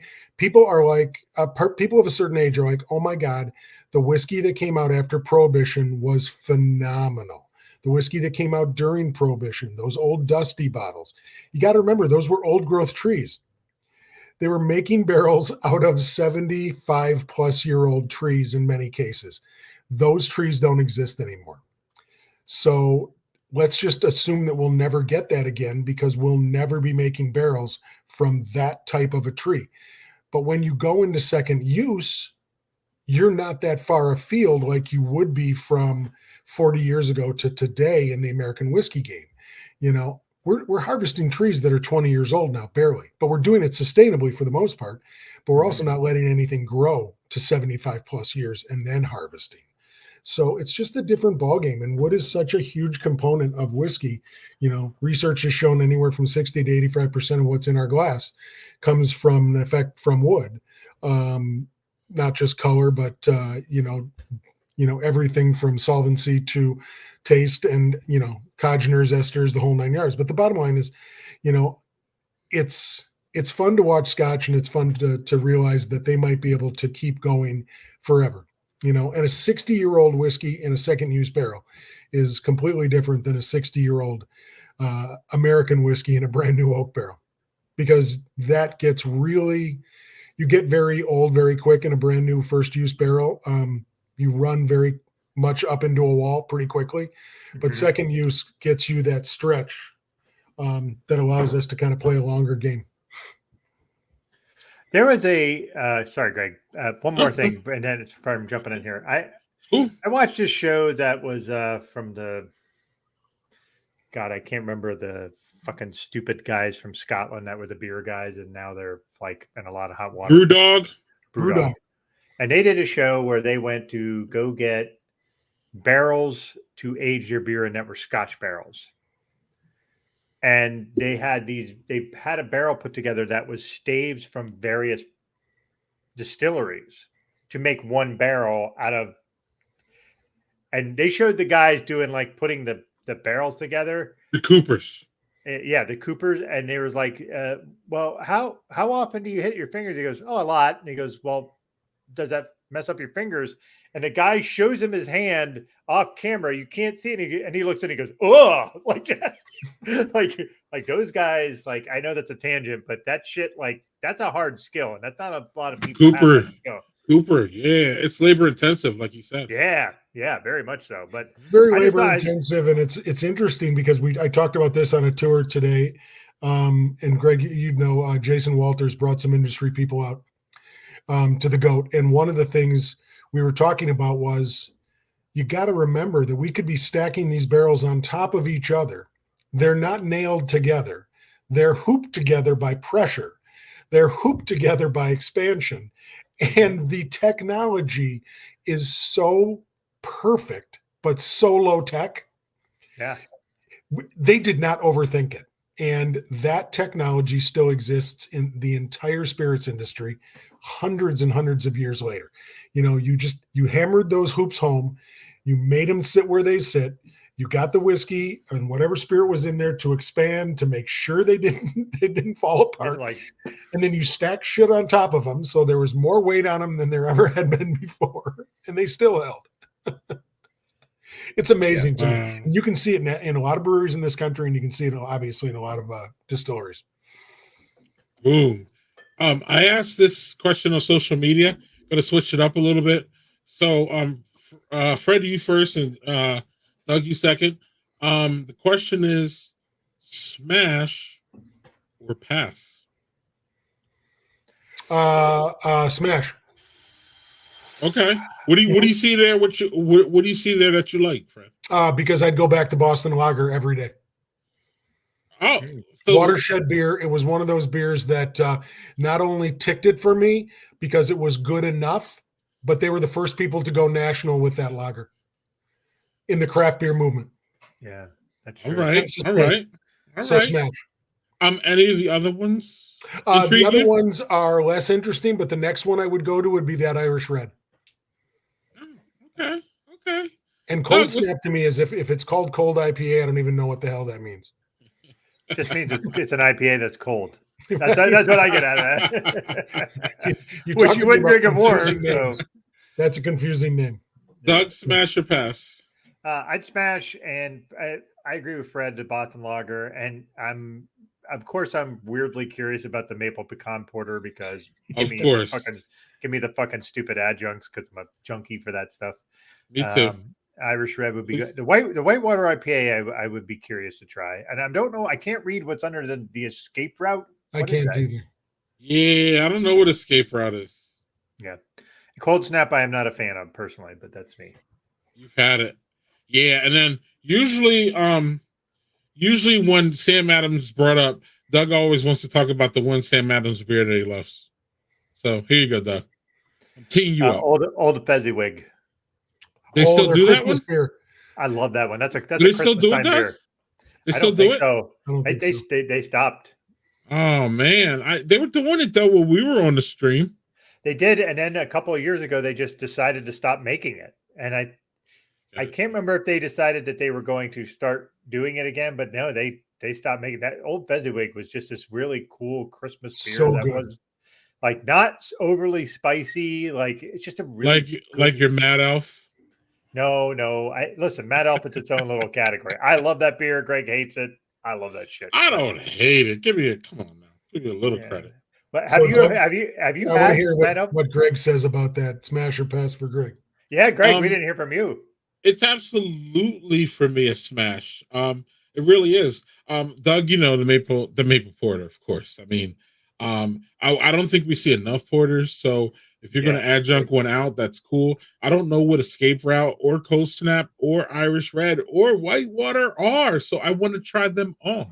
So this is an absolute smash. Also, Sam Adams, outside of that little pandemic window where who is the owner of Sam Adams? I always want to call him Sam Adams, but I forget his real name. What's his name, Fred? KOCH, isn't his last name Cook? Yes. Is it Jim? Jim. Right. So he had that little sliver of time where I think he lost his mind during the pandemic and he was sucking up or kissing up to Trump. Outside of that little window of time, I have big admiration and respect for Sam Adams. And the reason is because they're in this area between big beer and small beer. And Jim Cook always from what I know and what I hear from the industry people, and Fred, you could tell me if I'm wrong, but he is an ally to craft beer. And he generally is not trying to squash his competition. He's trying to bring them up. And the problem with that is that's his main competition. Right. So like he is feeding into that, and he cares so much about the industry that brought him the hell up to be true, and propped him up when nothing was going on, and we were all drinking Sam Adams to find something different, and we were all in on everything. They bought Dogfish Head, which is another brewery that we all kind of respect as far as like being trailblazers and being like being a craft beer and all that. So I have nothing but respect for Sam Adams outside of what their beer tastes like. Really, with all due respect, like I said, I have to forgive him for that little time frame there with the Trump thing. I will. Hey, listen, we all deserve a Mickey sometimes, and we all say dumb shit, do dumb shit. When I was young, some of the sexist and stupid fucking shit that I not only played in, I perpetuated. I just look back at myself with my 2 kids who are almost 20, and I just feel appalled at some of the bullshit that I was either wasn't trying to stop, just enabling it, either laughing at it, and these things now. So I try to give people grace, and we all make mistakes. So I will give him a pass on that. Outside of that, I love Sam Adams, and really, I don't get enough of them around here. So I would absolutely smash this, and I would love to bring y'all over, and we can sit by the fire and try them all. Make fun of the Cole IPA and all that, and make fun of the, because people make fun of like the spring brews. They're like, well, what the hell is spring brews? Whatever, y'all. It's just marketing. Let them market. Let them sell their shit. They're good people generally, and I'm cool with Sam Adams. So that's where I'm at with Sam Adams. Bring it on. Fred, do you have anything to say about what I said? Doug, I think that one thing you need to know about the great taste of the Midwest is that one brewery that flies underneath the radar is Sam Adams when they're one of 200 breweries and they're the big guy besides Leinenkugel's kind of in the house. Yeah. All the nerds will pass him by. What they didn't realize for years was they were passing by not just a bottle of Utopias, but they were passing by a pin of Utopias, barrel-aged Utopias, which was the equivalent of 6 or 8 bottles. And it was never a line, and you could get it for the price of admission, and you could go back multiple times in the day. And before that, it was triple bock, and they always had it in a pin. Triple bock, I haven't had that in forever. And it was one of those things that you might not have loved it, but damn it, this was the one time you didn't have to spend $200 on a bottle of Utopias to try Utopias.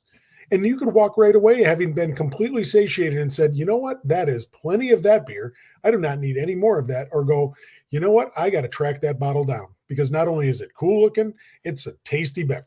So yeah, I remember. Do you remember when Triple Bock, at the time I had it, I swear to you, it was like 20 years ago. They put it in this blue bottle with a freaking black cap. Corked. Yep, corked. It looked like a bottle of water. Like it was really weird. And the problem is that was like when I first started getting to craft beer, and I had no idea what I was drinking. And I was like, whoa, like tastes like, I think I said it tasted like tire rubber. But I didn't know what I was drinking, like now I would love to try that now and see, because my palate is a bit different. So I would love to see how that tastes now, but I haven't seen it. I have not seen. They haven't made it for decades. Yeah. And I've seen the barrel aged Utopias, and I actually saw a 4-pack of like the Dogfish Head aged in Utopia barrels. I think it was something to that effect, but it was like this weird collaboration thing for them. And they were like $45 a 4-pack. And I was like, that's a bit rich for my blood. So and then I found a single one for $13. So I bought that because I wanted to try it. And that was not great. But no, it's that whole notion of sometimes you can't pass things that you think you know. Yes. I always tell people, I mean, sure, they might have some Truly up there. They might have some hard iced teas up there. But damn it, everything's made in Cincinnati. Okay. And there's still Boston Lager up there. That it's a total palate quencher. And then, oh, what's that on the back bar? Utopias. I remember Bill Rogers and Bill's like, did you know? And I'm like, yeah, didn't I tell you that was back there? And he goes, no, I think I'm going to get a camping chair and sit back there. Nobody's drinking it. So, like, Bill, you can't drink at all. Yeah. All right. So I got a question for y'all guys, but I lost it. Okay. How does it go? Hey, before we go, go ahead. I'll go after that. No, go to your third. My third is another Waldo's, which is, I'm not sure how this is going to end the night, but we're on another Waldo's. I love Waldo's. I love Waldo's. This is one of my favorite. 11.7. It's called a triple IPA, Doug. And it's just not. So the other famous triple IPA is, what is it? We mentioned them before. Dogfish Head 120, is it? 180. 180. That beer is a damn mess, in my personal opinion. It is. Right. This beer is not a damn mess. This beer is fucking great. It's big. Doug, I don't know if I think you need to pass on Waldo's. I don't think it's cool. I've had it before. I don't mind it. It's not my go-to. Oh, look at what is that? It's big and bad and awful. That is Castle and King, brand new reopened distillery in Kentucky. This is their Restoration Rye. I think it's one of the nicest bottles I've ever seen. This is all metal. Yeah, it's about a 3-pound cork. Got metal filigree here in the center of everything, which tells you the bottling year. I mean, it's just a really nice package. It's all faceted. It's a really nice rye whiskey, just over 4 years old. It was on my desk upstairs at work. So, is that what you got a nice little sip of? Yeah, according to that's what Jonathan asked. Okay, cool. Just wanted to make sure Jonathan got that answer. Okay, cool. Doug, you were going to say something, or you had your? I'm going to go my third. So my third is going to be an IPA. Believe it or not, I ended the night with an IPA. Okay. This is something from Victory that they just put out. It's from a limited release called Honey Bright IPA. So Victory. So 7.6, which is the highest thing I've had tonight. But Victory, I like a lot of their beers. Oh my God. I don't. Golden Monkey. I actually don't. You don't? You don't like Golden Monkey? You don't like Golden Monkey? Monkey Shine? What's the triple? I like that. I don't know. I went to their brewery and I was underwhelmed. Sorry. Okay. That's it. That's the story. But I like their triple. What is it? Whatever the monkey is for triple. Yeah, really good. And then they have a light triple too, which is really good too. So it's not that I don't like them. Sorry, Doug. No, it's okay. Keep going. Look at that head though. Nice. Yeah. Sexy glass. We got it all going on here. Doug's pouring it in the right glass. I was drinking out of a bottle before. That's a sexy glass. Sexy glass. It is. That's that new Austrian IPA glass, right? Yeah, well, I bought this at a grocery store. They had here's beer style glasses, and it was $20, and I got 4 of them. And I was like, well, that's a cool glass. Actually, nice. That's a good deal. This was one of the glasses that came in it. So I got. Some people might pay. Actually, weirdly, I have 3 of them. 3 of them. This was also in that 4-pack. This is look at that. But Doug, some people may pay $20 just for that glass. Seriously. Yeah, this is pretty cool. But so IPA, all the IPA notes that you want. It's not super overly hoppy, and the honey is very light. I was expecting it to be a bit more. Honey's really sweet, so I was kind of expecting it to be sweeter. But it's actually really good because it's a sweet note with the hops. So well executed. Excellent. So super crushable for a 7.6. I will say that I wasn't expecting it to be that drinkable. So cheers to Victory. Nice. Good job. Nice. Okay. Greg, I'm feeling bad because I sent you 4 beers today, and none of them are the things I had that I know you would like. Now that I've had them, Well, thanks. boo me. I think, dude, I sent you a crowler from the north, so you're gonna really enjoy that one. I'm not bitching about beer sent to me. I'm not. So no, I'm not even going to try to bitch about that. But I am going to ask you all a question I asked on social media this week. Fred, if April wore a beer style, what would it be? To me, it would be Kolsch because it's coming out of that winter doldrums, and it's like the first beer style. And I had one of Steve Klofka's tonight, his Kolsch, a homebrew Kolsch, and it was that space, just enough bitterness to keep me back on those bigger beers, but a crossover into a lighter body, a crushable style, something I want to drink behind my car in a parking lot at the tailgate or out on the back deck really quick. Really quick. Yeah. Right. But I love Kolsch. I mean, I love that style. Kolsch is fucking amazing. But Doug, go on. I think I commented. I think I said Kolsch as well. Like there's just a springtime element to it that's really, really good. And it's a bit tricky for me because Goses are starting to come in, and Goses are like one of my favorite styles of beer. So I've seen several of them out already, and I'm all about it. Actually, one of the things that we were talking about, Athletic, they make the best NA beer I've ever had is their Downwinder Gosa. It is just a straight Gosa, no fruits, no nothing. It's just straight Gosa, and it tastes exactly like a Gosa with no booze. I could drink that shit all day. It's so good. I can't wait till that comes out next month. But yeah, so I think y'all, in my opinion, the Kolsch people are a little bit mature. I'm going to put Kolsch at May, and then I'm going to put Saison in April because of that trend. Like, well, Fred, here in Wisconsin, it's a transition. We're about to get accumulating snow on Saturday, Doug. So what was your temperature today? What was your temperature today? Right. We're 80. 80. Yeah, and we were 80. We were almost 90 today here in upstate New York. And then on Sunday it's going to be high of 40. Yay, Wisconsin! Hey, but anyway, give me that 40 over the 80. We're still in those times where you need a little body and maybe a little funkiness. So I would either go Saison or Maibach. I'm saving my Kolsch for I think May. But I love a Kolsch. It's one of my favorite styles. Fred, one of my favorite Kolsch's is the the Parched Eagle Golden Ale. Yeah, it's just fucking fantastic. Shout out to Jim Rosen. I hope I said that right. I should because I worked for him for 2 years. But Jim Goranson. Yeah, I completely butchered his name, but I think he's working, so I don't think he's watching. So that's good. You know where he side hustles? Yeah, I know where his second job is. Absolutely, I've seen him there. He side hustles y'all at where is it? Oh, show it. He side hustles at the Dancing Goat Distillery on the weekends. Yes, he does. I love the fact that we have a brewer up front who's welcoming our guests, who takes a little bit of the pressure off people that are not as knowledgeable, and he can speak a little more knowledgeably, and he can lead some conversations that maybe not everybody can have with that in-depth knowledge of science.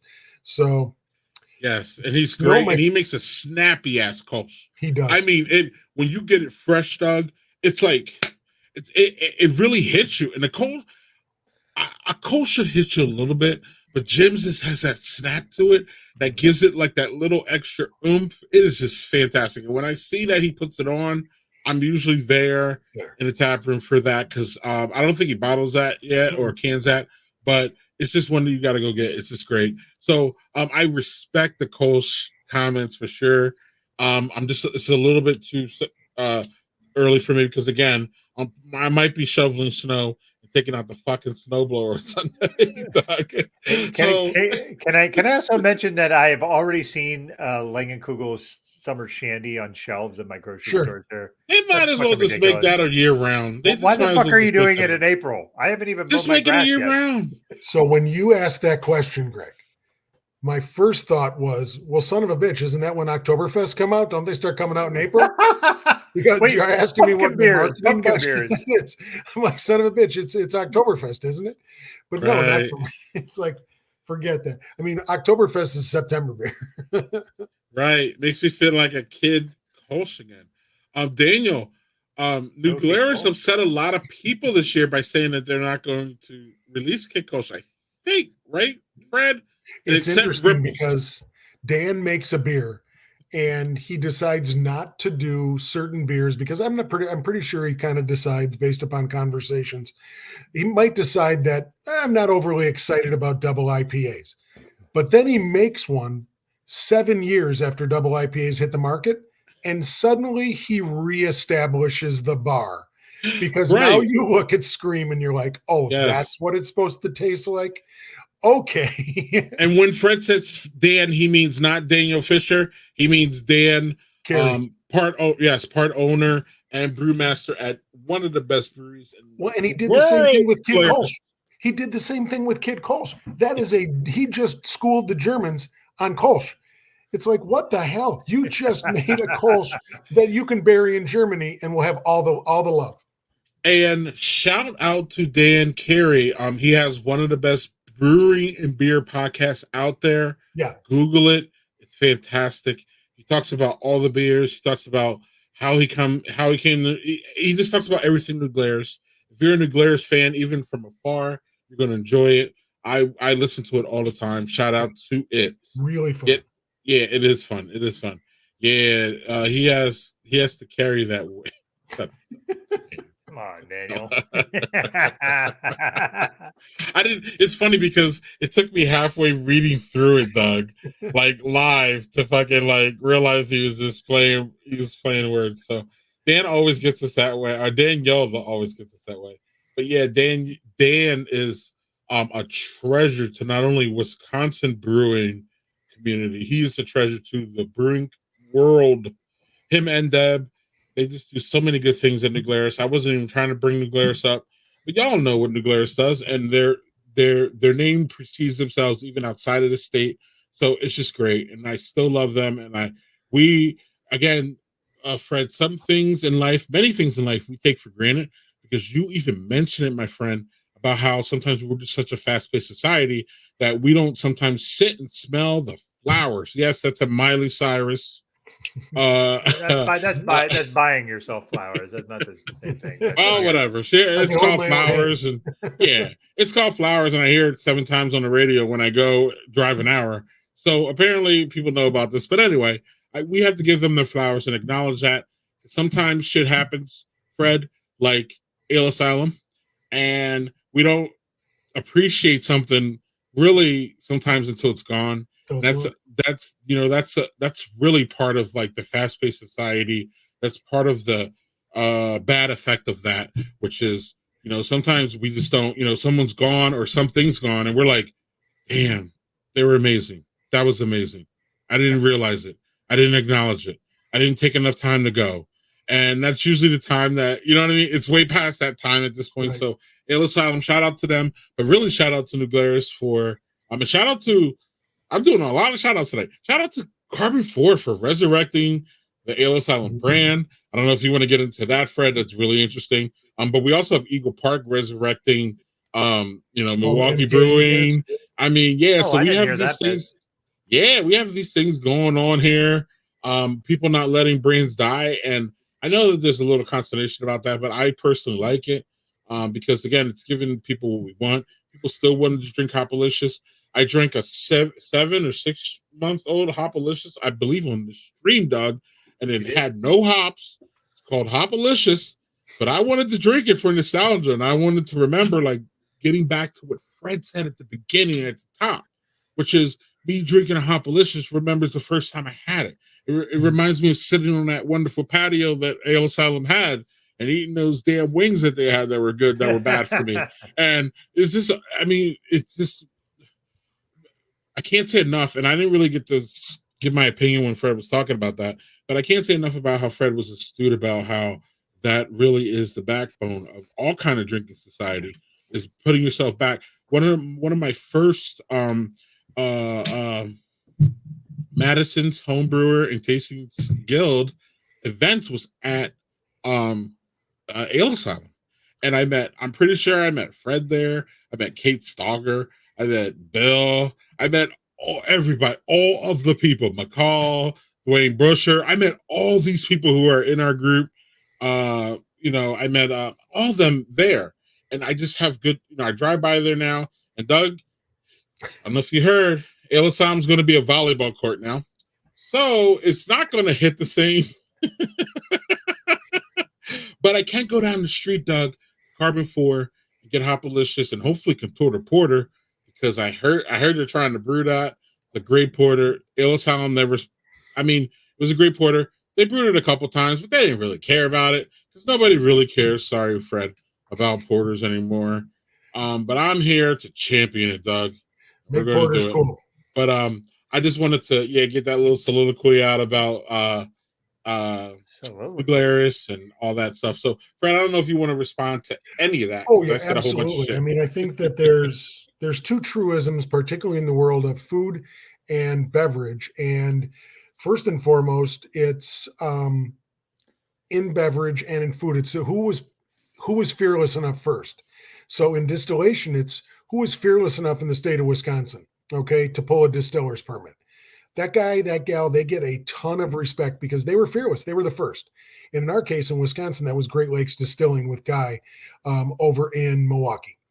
And I will always buy his citrus honey vodka because it's a solid home run. I will always have that in my house. I will always buy many of his products because not only is he a good friend, but he's OG. He's the original guy that took that on his shoulders so that the rest of us could feel a little more confident. But then the next one is the thing that puts your state on the map, okay? And in beer, what put us on the map was a little product called Spotted Cow. Okay, in this state, it's what the world, it's what the country knows us for. You can talk shit about it, you can talk great about it, doesn't matter, it sells. But when we resurrected a brand at Dancing Goat, we bought what the world knows us for in distillation, because the world knows Wisconsin for a gin called Death's Door Gin. It was back in the day, it was in 50 states and 10 countries. Now we're back in 30 plus and 10.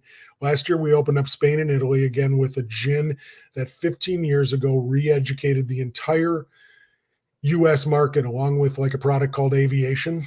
And it showed people that it didn't all have to be London Dry. And it showed people that we can make gin, and gin's a spectrum drink. And gin can have terroir, and it can show you what, if you use your local botanicals, if you lean into what grows in your country.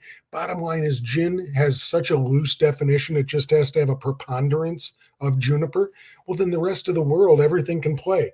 I mean, London Dry, it was this way for juniper and then this way for other botanicals. So it's very juniper forward. But if you start to do this, like Death's Door and Aviation did, well, then you create an entire new lane of the highway in gin called American Craft Gin or New World Gin. So, we felt blessed to do what the Koga boys did when they bought the Ale Asylum brands. We just felt lucky when Death's Door went bankrupt 4 years ago and Dancing Goat was able, because we didn't have a gin. So we were able to keep that product out on the market in front of consumers. The interesting part to me now is the fact that Carbon 4 didn't buy Ale Asylum. The Koga brothers bought that brand. Yes. So and it's even brilliant by design because it's another contract that those guys have that they can now charge themselves to make that beer at Carbon 4. So it keeps, because their capacity is still needs a lot of contracts to max out. And they just found another contract with a healthy market and margins. And kudos to those guys. Super smart. Smart. So Zach and Ryan, big ups to them. And they kept that brand going. And same thing to the guys at Eagle Park. They kept Milwaukee Brewing Company going. I mean, those guys were some of the originals in Milwaukee. Yes. Back when there were 5 breweries in Milwaukee and now there's 45. Yep. So those guys resurrected and kept that going. And that, to me, the nice thing about that is Milwaukee Brewing Company is now coming back to the great taste at Eagle Park's table. So we'll be able to get Milwaukee Brewing Company beer there. We'll get to see that OG, that gorgeous gin barrel aged saison. OG if they bring it, which is one of my favorite beers of all time. Yeah, it's just one of those funny things. I'm gonna walk with you guys downstairs because my wife just had her hip replaced. So I'm gonna let her do her thing up here next to my office. Okay. I'm gonna walk downstairs with you guys. You can see me travel on my new knee. Hopefully I don't trip. God, it sounds like Merry Medical Christmas letter. Hey, that's how we are, man. Like, Yeah. we're not young bucks. And No. Doug has a question about gin, and then we're going to jump into a little bit more about Dancing Goat before we get out of here. What's going on? I'm sorry. What's going on, Doug? I know you like. I know Doug likes gin. Doug also hit Fred with that non-alcoholic gin that you had once. Remember that? Yeah. I have Hit one. Fred with all that. Yeah, I have one that's called the Optimist, which is they don't call it a gin, they just call it kind of gin adjacent. So it's all botanicals. It's no ABV, but it works fine. And like I like gin and tonics, and it works fine as a gin and tonic. Sure. So what I wanted to ask you a bit about with gin is, as you mentioned, now it's not just like London Dry has always been kind of the beef eater and all those kind of guys. Bombay, sure. Bombay, yeah. A gin that I really, really, really freaking love is kind of, it's not off the beaten path. It's called the Botanist, which is and that one it's not a cheap gin. It's about Ryan, it's about $33 a bottle. But it is the smoothest, nicest gin I've ever had. And it's an Islay gin, which is like really strange to me because it's like a Scottish gin. How does that how do you, if you're going to classify gin? So like I'm thinking, I don't know that the Botanist belongs in like you have things that are botanicals. That's how I would think of it. But what about things like Sipsmiths and there's all these different types? What's the types that how would you categorize the gin? Because that way you can go by flavor profile and find out where your palate lies. To me, and that's a funny lead into what Greg wanted to do, which was talk a little bit more about Dancing Goat. One of the things that we do is we focus very heavily, and our front of the house manager Patrick is a virtual gin, PhD, master's plus PhD level understanding of gin, because he leads our gin academy, and we built in the United States the first gin academy where you sign up for making your own gin and you leave 2 hours later with a 750 of gin you just made on a little tiny one hitter still, with the idea that the beginner class is you talking with the instructor, and then looking at bottles like the Botanist and looking at Hendrix and looking at everything that we have on display, which are us and a bunch of other bottles, and people saying, I really like that. And then you have that conversation. Okay. And Patrick says, would you like to replicate that? Is that something that you're looking for? Do you want to kind of go further afield? Are you more interested in doing something a little patently different than that?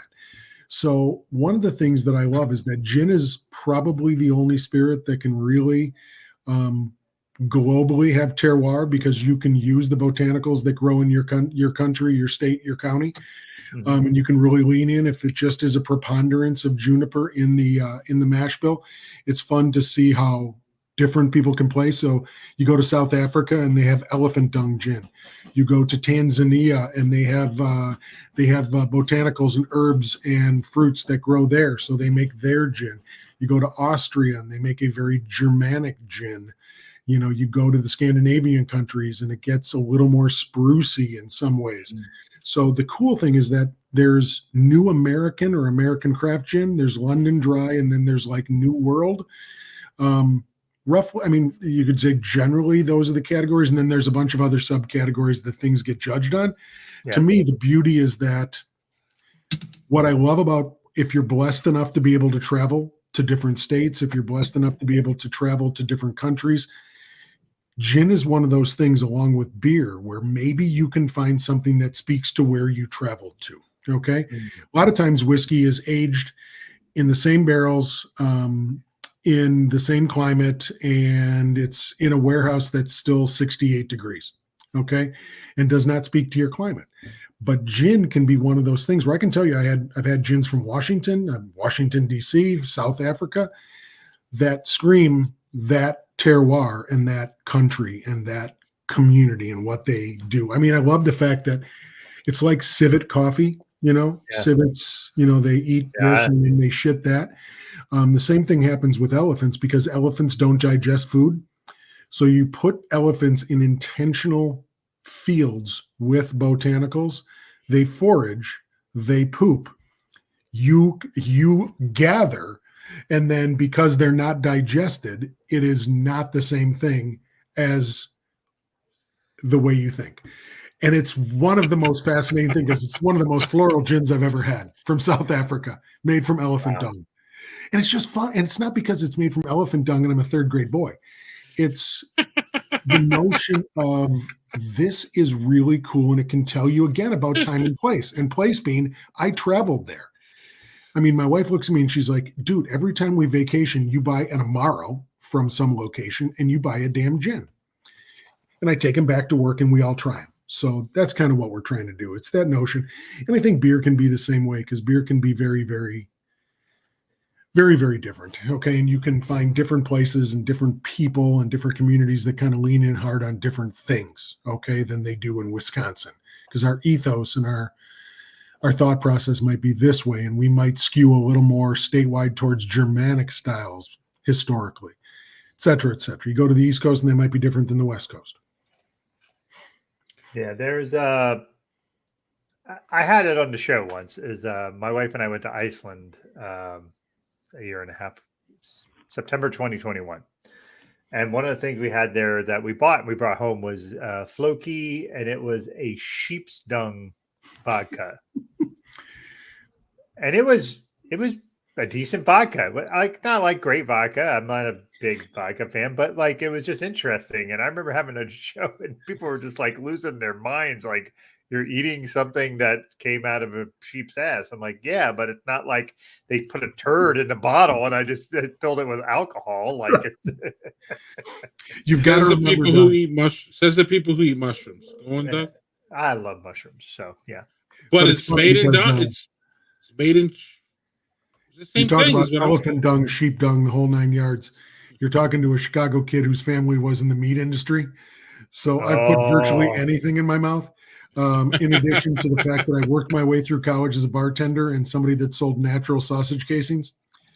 So, and my dad loved to tell the stories about the first condoms ever made were from sheep intestines, and it's like, oh my God, it's this notion of debunking some stuff. And it's, Beth and I are going to, we're going to Iceland in September and we are going to find that vodka. You'll find it right in the airport. Like they still duty free. Like you can get it there. That's awesome. I'll get it on the way home. Yeah. Now I'm gonna give you a suggestion for Iceland. Where are you guys? I'm assuming you're flying into Reykjavik, which is where we are, and then we're doing the tour. We're going to be there for about 10 days.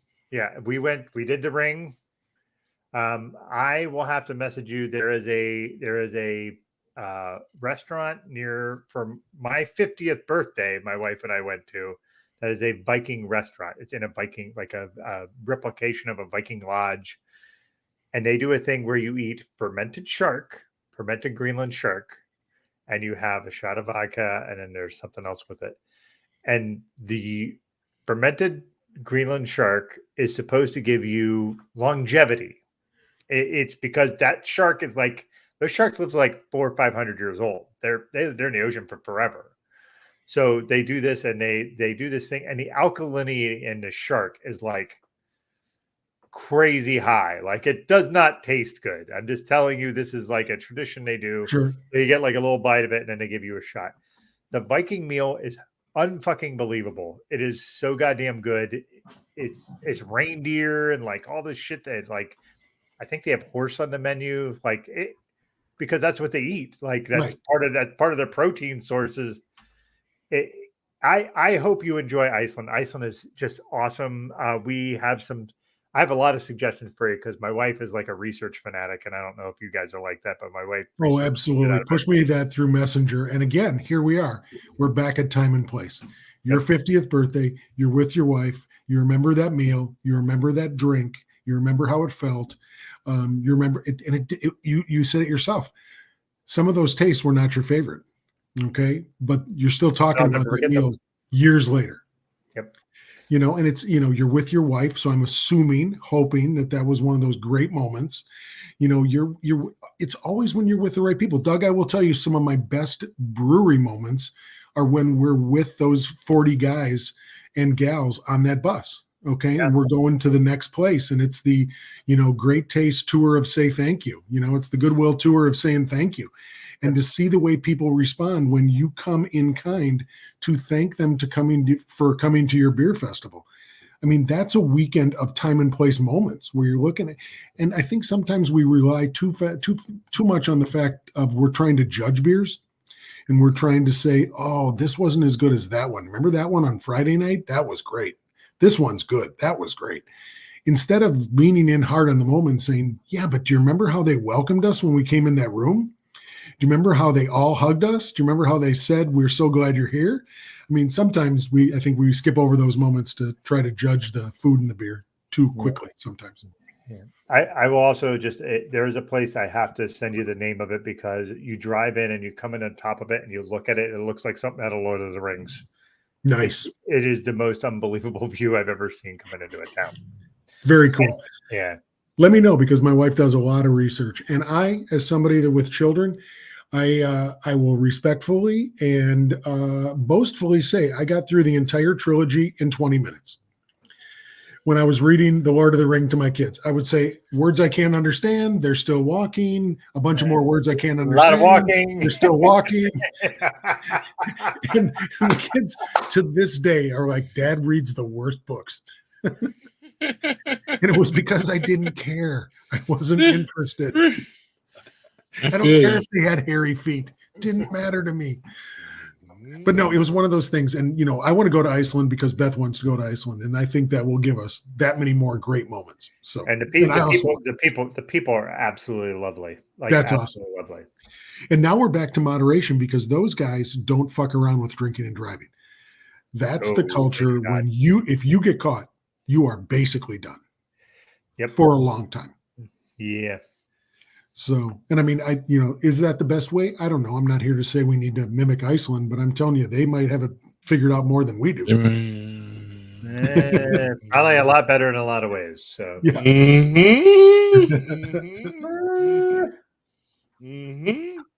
So, Fred, let's talk dancing Goat here real quick. Sure. I'm gonna.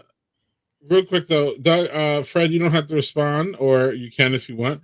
But we have Doug. I'm telling you, we have some really great distilleries here. Right up the street from my house is J. Henry, and man, is that not only do those guys make really good whiskey, just the ambiance when you go to their distillery, it's just fucking nice. It's out in the park. It's like it's out there. It's nice.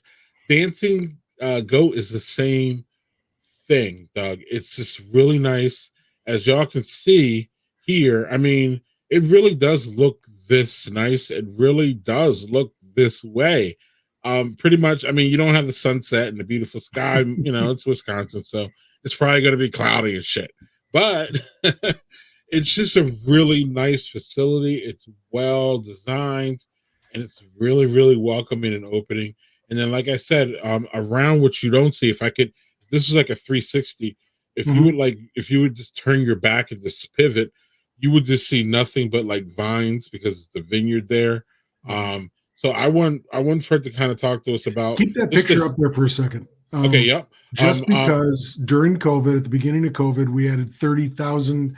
We totaled out to about 30,000 square feet. So that building that you're seeing right there in that picture with the sunset, because those trees are west. That is obviously a sunset. But we added 16,000 more square feet to the back of the building going towards that sunset. So, and that was mostly for production.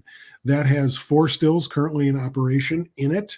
We just plumbed in an 18-inch Vendome column into there. There's only the second of its kind built in the U.S., detailed and stylized and built to the specs of our owner, blender, distiller, Nick Moss. And he had a very unique design built for efficiency, to make a column still that was even more efficient and possibly better suited to our use. So what we did there was, when Death Store became open and we purchased them, we put their gin still, their Carl pot still, hybrid Carl still, that's a German still, typically used more for brandy, but it's what they made gin on. That became our third still. We bought that Vendome column, and then there's still one more stripping column still that we could make something like brandy on if we were to put it back on. So in effect, we could have in the future 5 stills in that facility. There's a little pot still that started us out, and then a small, we call it the whiskey rocket, which can make 10 to 13 barrels a week. It's kind of going to be our R&D still, and then with the separate gin still made used just for gin, the Vendome, and then the stripping column. And then about half a mile as the crow flies, right off the right side of that picture, we built the first rick house out of in the state of Wisconsin, and virtually the first rick house without fire suppression, heating, or cooling outside of Kentucky and Tennessee.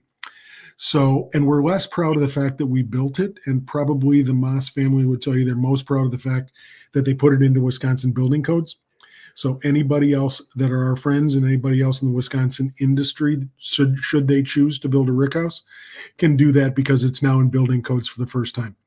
So the Busick family came up. We pulled that crew off a 60,000 barrel rick at Heaven Hill to come and build our little tiny 7,800 barrel rick house out there in Little Cambridge. So to give you, you feel real excited when you're building a rick house, and you're, kind of puffed up a little bit. And it's funny how the wind can come out of your sails a little bit, and you talk to the foreman, whose name is Duck, and you ask Duck a question, and Duck, you're on a 60,000 barrel rick. Why would you bid this job with your boys and your crew? And he does what maybe some people in Kentucky do, and he takes a big sigh, and he slowly tells you, we never built one this small. It's really fucking cute. I'm like, Duck, that is awesome. Sails completely down, dead in the water. And then he finishes up with, and it's 2 weeks away from the wife, because our rick house they had built in 2 weeks, and they were back home for holiday. So they helped us. We can now point to a building that looks exactly, in a smaller version, exactly like anything you'd see in Kentucky or Tennessee, because the same family builds them. And what we're trying to do in Little Cambridge is build Little Kentucky in many ways, so that we become an education facility where you sign up for classes and tours, and you learn more about the distillation industry. And we can do that through classes and rick houses and gin academies, et cetera, et cetera. So, we're going to come out with a bourbon in summer of 2023. So coming right up as a bourbon. This week we released a bottle called I Would Rye for You, a 7+-year-old rye whiskey finished in red port barrels that I was sampling tonight at an account. Last week we released a 21-year-old light whiskey. Obviously, those are both sourced because we're not that old. We have released corn whiskeys. We have released bourbons. We have released Finnish bourbons, Finnish rye whiskeys, Finnish corn whiskeys. We're going to bring out a bourbon in this summer. We're making wheat whiskeys and ryes and bourbons and single malts. So, the future is pretty wide open for us. And a couple things that we probably won't do is release anything before 5 years at this point, and release things that we are less than 100% certain about. So, we won't put out things just to put out things anymore or ever. And the bottom line is we are going to be all in on trying to make Wisconsin proud of what we're doing, along with the other folks. So, we want us and everybody else to be that rising tide of we want Wisconsin talking about us with pride. We want people in the background doing the same shit that they do with our beer industry. Hey, We are so proud. You guys got to try that beer, try that beer, try that beer. And it could be, stuff from Minocqua. It could be stuff from South Shore. It could be stuff over from Milwaukee at MKE. It could be stuff from Eagle Park. Could be stuff from Milwaukee, Madison. Same thing in distilling, man. We're only better when we're all better. So that's our big thing. That's kind of my preaching to the choir thing, because I know you two are on the same page. But it's fun to be in an industry that you're already impassioned by. It's fun to be with people whose palates are very, very good, who you trust impeccably. And then to move forward in those conversations is really fun to say, you know what do you think? And that you've got people that have your back, and they'll say, yeah, I taste that too. I don't think it's ready yet. I don't think we can, we did a barrel-aged gin and it was not good. And then at 12 months, it was not great. And then at about 14 months, it was like, let's start paying attention here. And then at like 15 or 16 months, it's like, okay, it's not getting any better. This is at the apex. And Ben Marks was like, dude, this is stellar.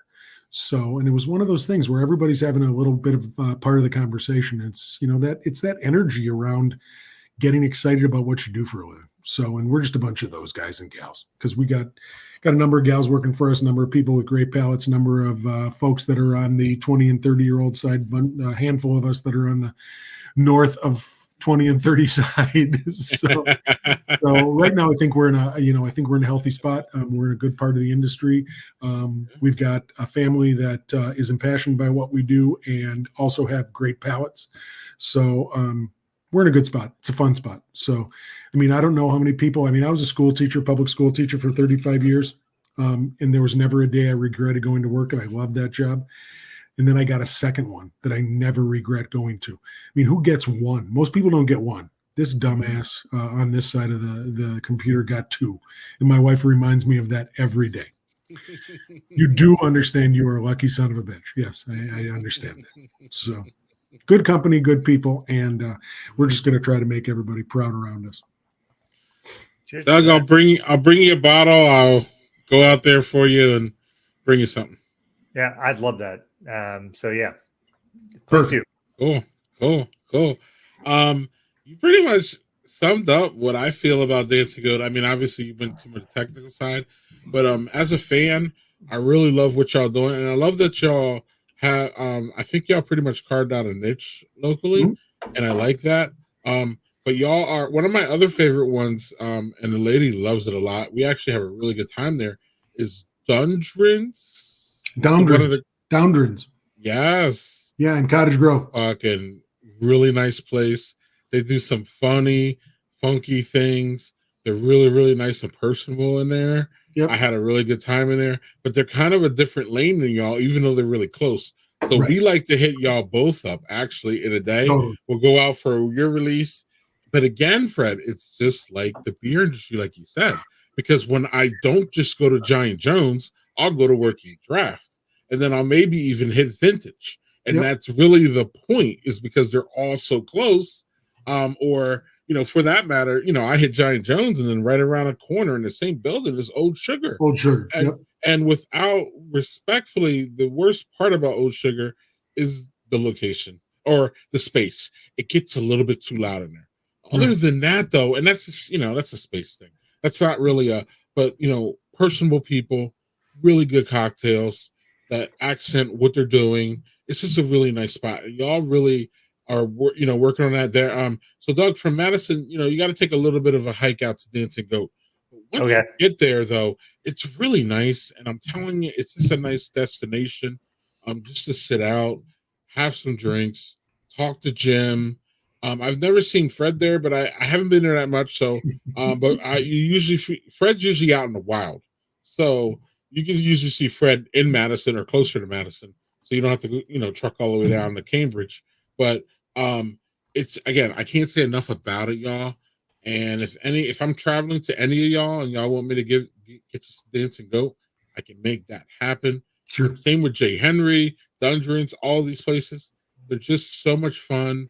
And they just really make our community here better, as far as, distillery. And plus, I'm just, Fred, I'm just tired of giving my money to Sky and Bombay and all those big places. I really like the mom and pop places. I can roll up to. Again, J. Henry's literally 5 minutes away. Right. It's a favorite spot of the wife, the lady. I'm not even married, but yeah, I call her the wife. But the people know us, and they even, they're like, "Oh, you want a flight?" Because she usually gets a flight. Check out what's going on.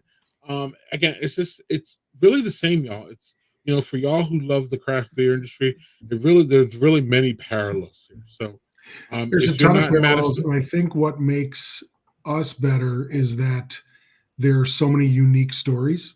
Okay, Downdrans makes elderflower liqueur. Nobody's making elderflower liqueur. They're making cranberry brandy. They're making immature brandy. Okay, they're making wheat whiskey. That's a lane of the highway that we haven't even brought out wheat whiskey yet.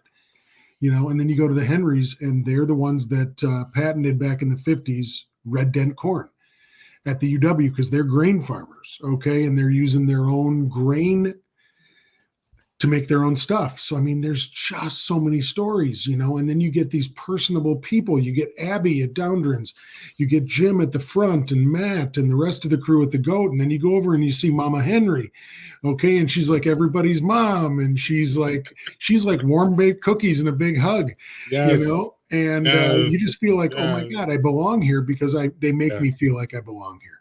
I'm in the right space right now. And there's not a lot of restaurants you walk into, and there's not a lot of bars that you walk into, but you know it when you feel it, and you know when you are welcomed into a place and they want you there. And to me, that's super important. And those are the places we should never let die, the places we should never forget about. And they don't always have to have the best beer selection or the best cocktails, the best this.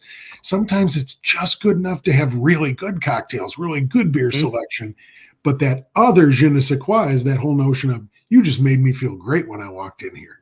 You made me feel like I'm the king of the world. Suddenly I'm out on the prow of the damn ship with a lady, So, I mean, it's that whole notion of sometimes we forget the whole rounded part of service and what that does. And the Henrys do it great. Abby does it great out at Downdrans. Yeah. I think it's about ambiance too, Fred. There's an ambiance part of it too. Yeah, absolutely. Y'all nailed that. I love that Downdrans outside space. Yes. There's just something about all of our, and I love the fact that, you walk into Jim's place, okay, working at Parched Eagle, and it doesn't feel like walking into Working Draft, okay, and then you walk into the Malt House, and it doesn't feel like either of those two other ones. Then you walk into Vintage, doesn't feel, and it's all. I mean, so many of our decisions are based upon how I feel before I go out.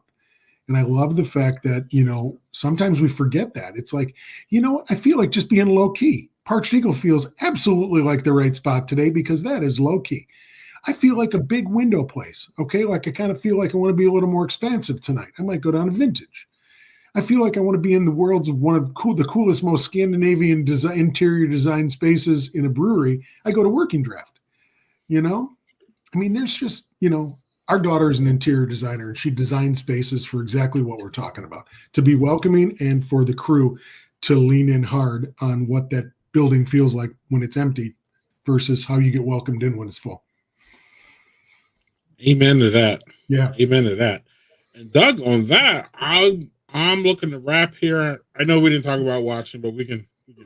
Yeah. I like actually sometimes, Doug, when we miss that, because then we just offer. I mean, we have a guest that brings so much knowledge, even outside of the Wisconsin area. We got to kind of focus on that. So, Fred, I just want to thank you again for joining us. Distill America, y'all, is coming up real fast. May 20th. This is something, Doug. I know it's not viable this year, but this is something I think you should put on your map. Maybe come and visit me during that weekend. You and I could stalk Fred and have a good time and drink a whole bunch of distilled spirits, because I know, Doug, we've been to Beer Fest together, but we've never really been to a distill thing. And I think we could really have a whole bunch of fun. And having Fred around would be great. Thanks, Fred. Thanks, what's up, Jonathan? You hung out with us the whole time. Thanks, Jonathan, for hanging out with us the whole time. You were here from the beginning, commenting. Actually, Fred, we're gonna wrap soon, but I actually want to get your opinion on I think I kind of know the angle, but the best part about Fred, Doug, for me, is that like he's one of these people that I pretty much think I know what he's gonna say. and then it always goes off at the end, and it's always something that I wanted. I didn't ask to hear, but I know that it's going to be good. So, Fred, do you want to comment on the whole? I was talking about it a little bit, but do you want to comment on the whole woke beer, conservative dad, not woke beer, politics in beer?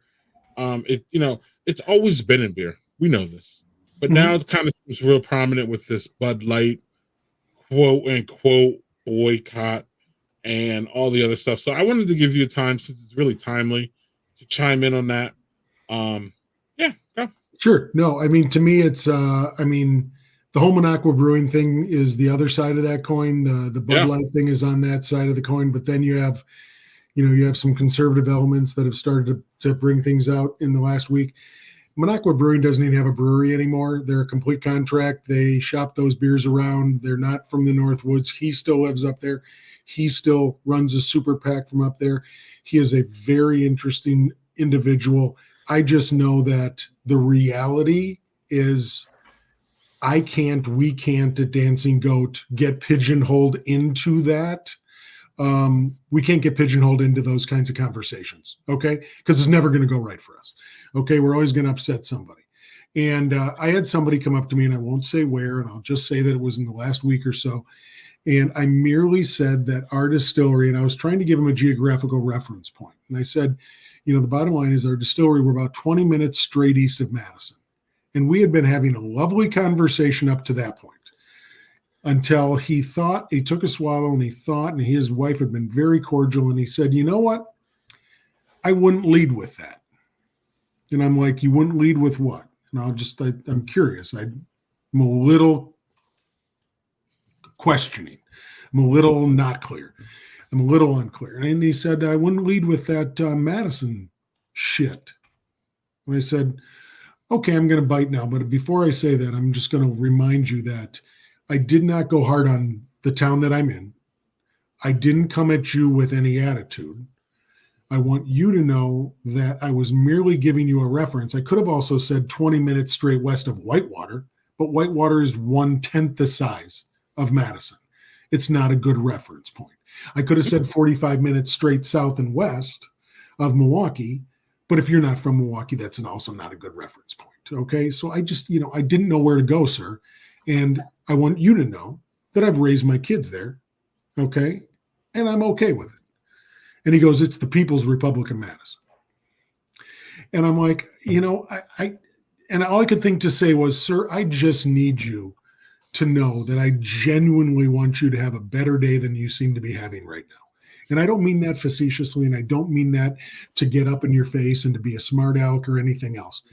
But I'm telling you right now, dude, I cannot engage in that conversation at this table for a business that I work for. I can't have that conversation, and I won't have that conversation, and I'm not going to support it, defend it, deflect it, nothing.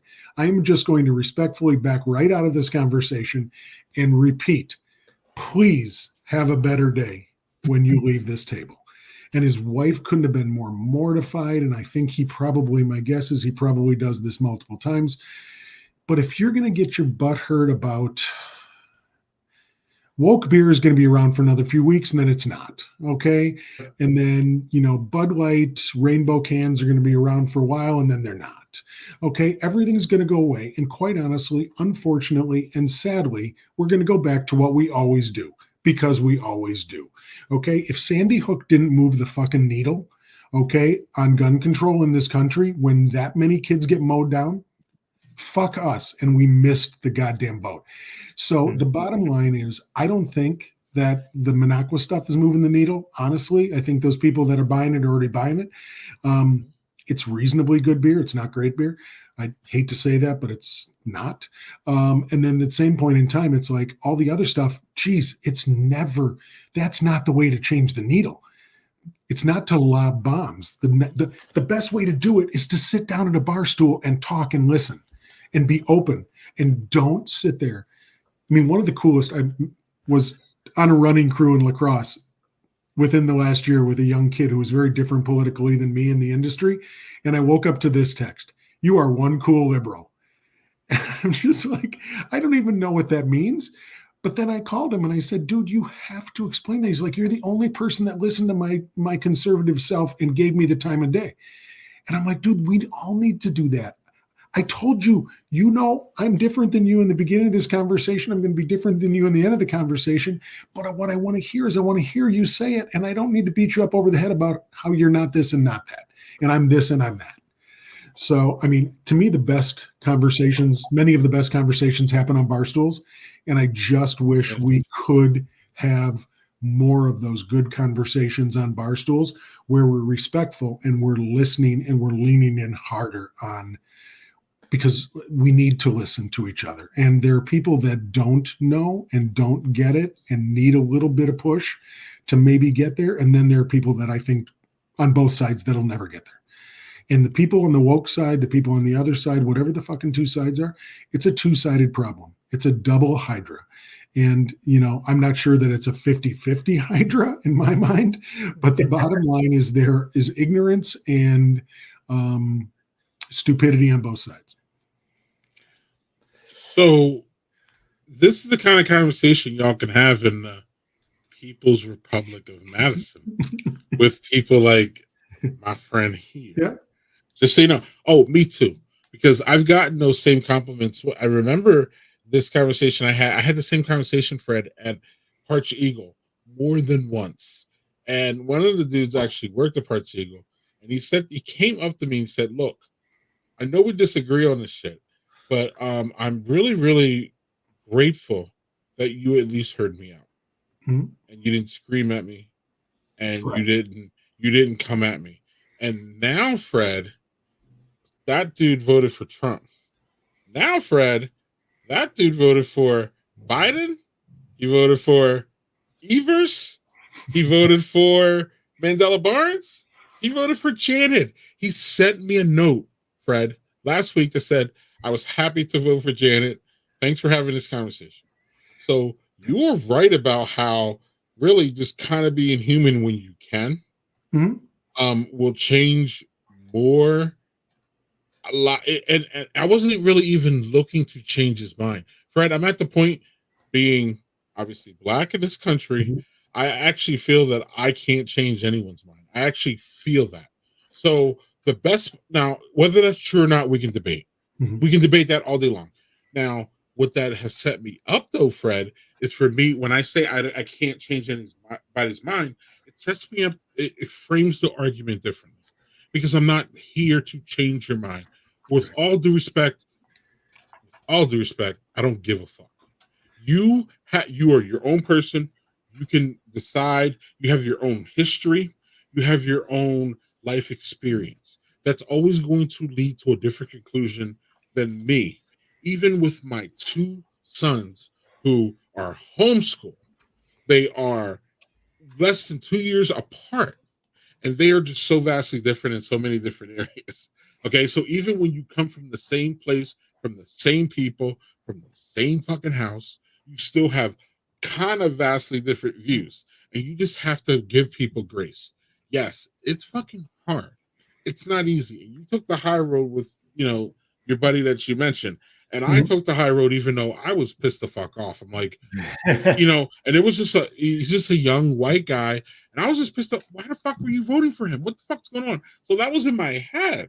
But since I was at work, it was more like, all right, tell me why you did this. And, what is your reasoning? And, what's going on? So now, that literally changed the man's mind because he voted for all the right shit after we had the conversation. It took a little bit, but he was like, look, it's really because you actually just fucking listened to me. Like, you didn't just dismiss me. And, I didn't really want to hear his shit, to be perfectly honest, Fred. I wasn't there to hear it. I was working. So I almost was I was getting paid to listen to it.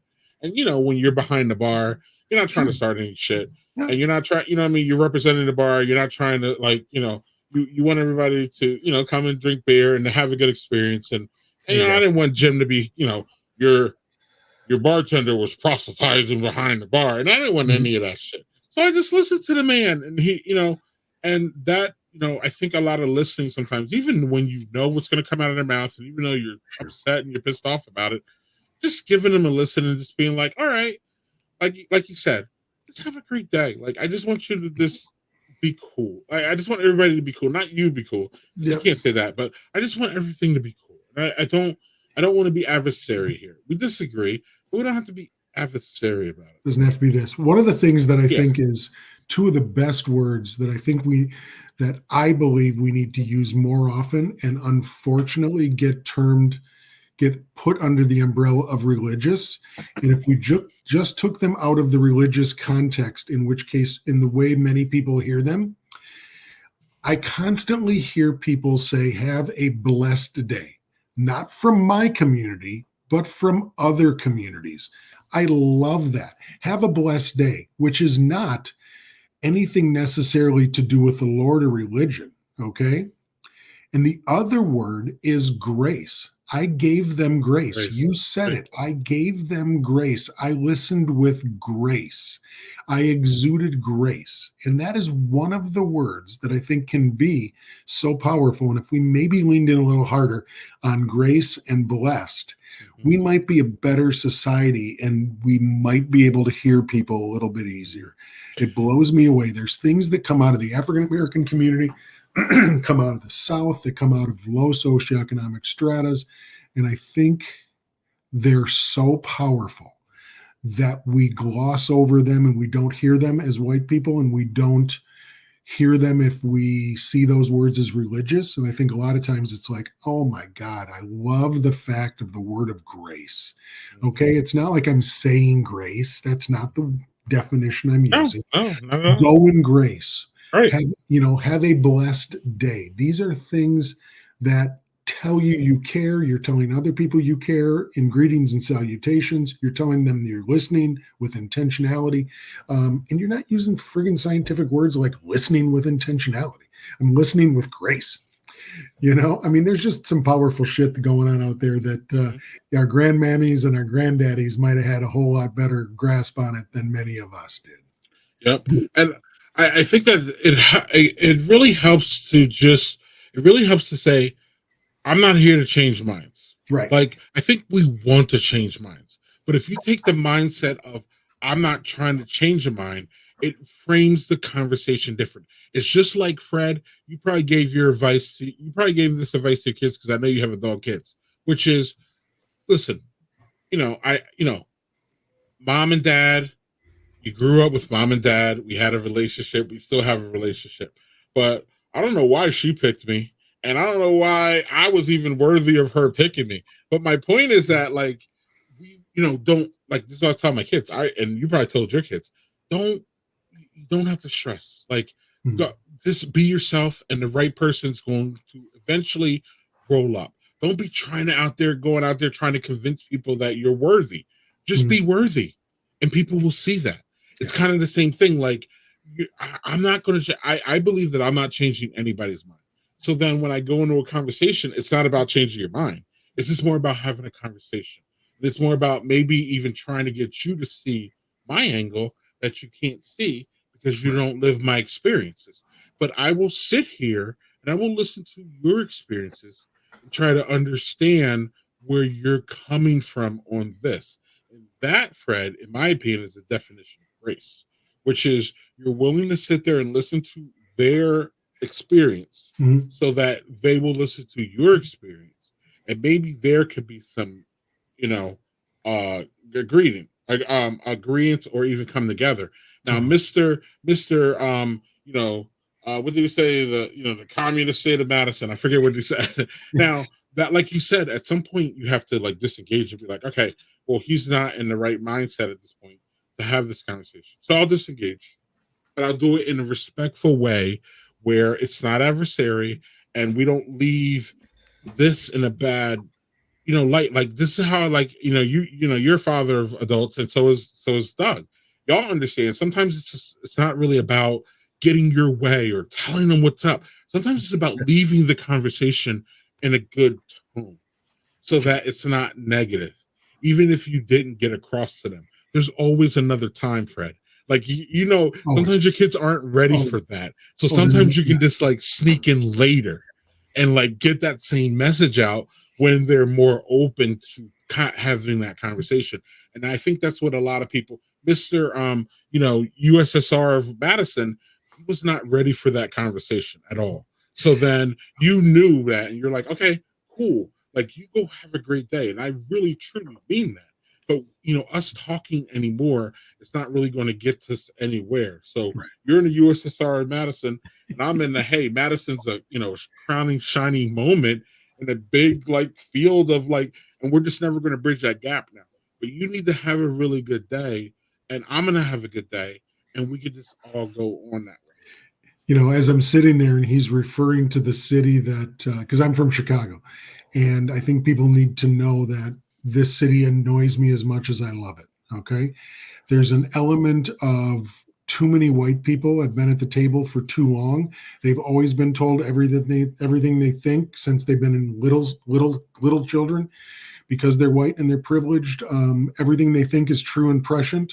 They want to put everything to a fucking committee. They want to talk about it. They have many college degrees. So we're ridiculously skewed out of normal society here in town. Okay, when it comes to who's at the table to have conversations. And all I can think is, if I fuck this up, because this guy is now referred to my city as the People's Republic of Madison. And the first thing I want to say, because I'm a smart ass, is, can I educate you on the difference between communism and socialism? Because you seem to be misguided. Because definitionally, you have made a gross assumption and a grievous error. And it would have gone nowhere because he wouldn't have got it. It didn't matter. Okay. And it would have been funny for me, and it would have made me smarter than him. Okay. And I would have had one up on him, but then it would have gone to fuck you.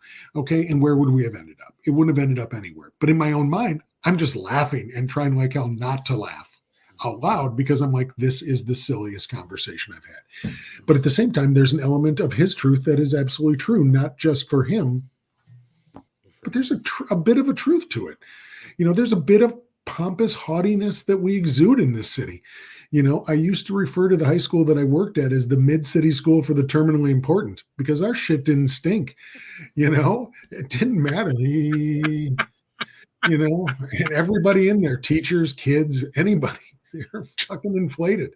So the bottom line was, this whole notion of it took us 40 years to build an outdoor pool in Madison because we talked about trees. And we didn't talk about trees because we were going to level many trees. We talk about singular trees. We talked about, we can't cut down that tree because I like that tree. Instead of going, wait, there's an impoverished community that has nowhere to swim and our lakes are toxic. So how about we stop talking about trees and we put it in the right place? Fred, I love...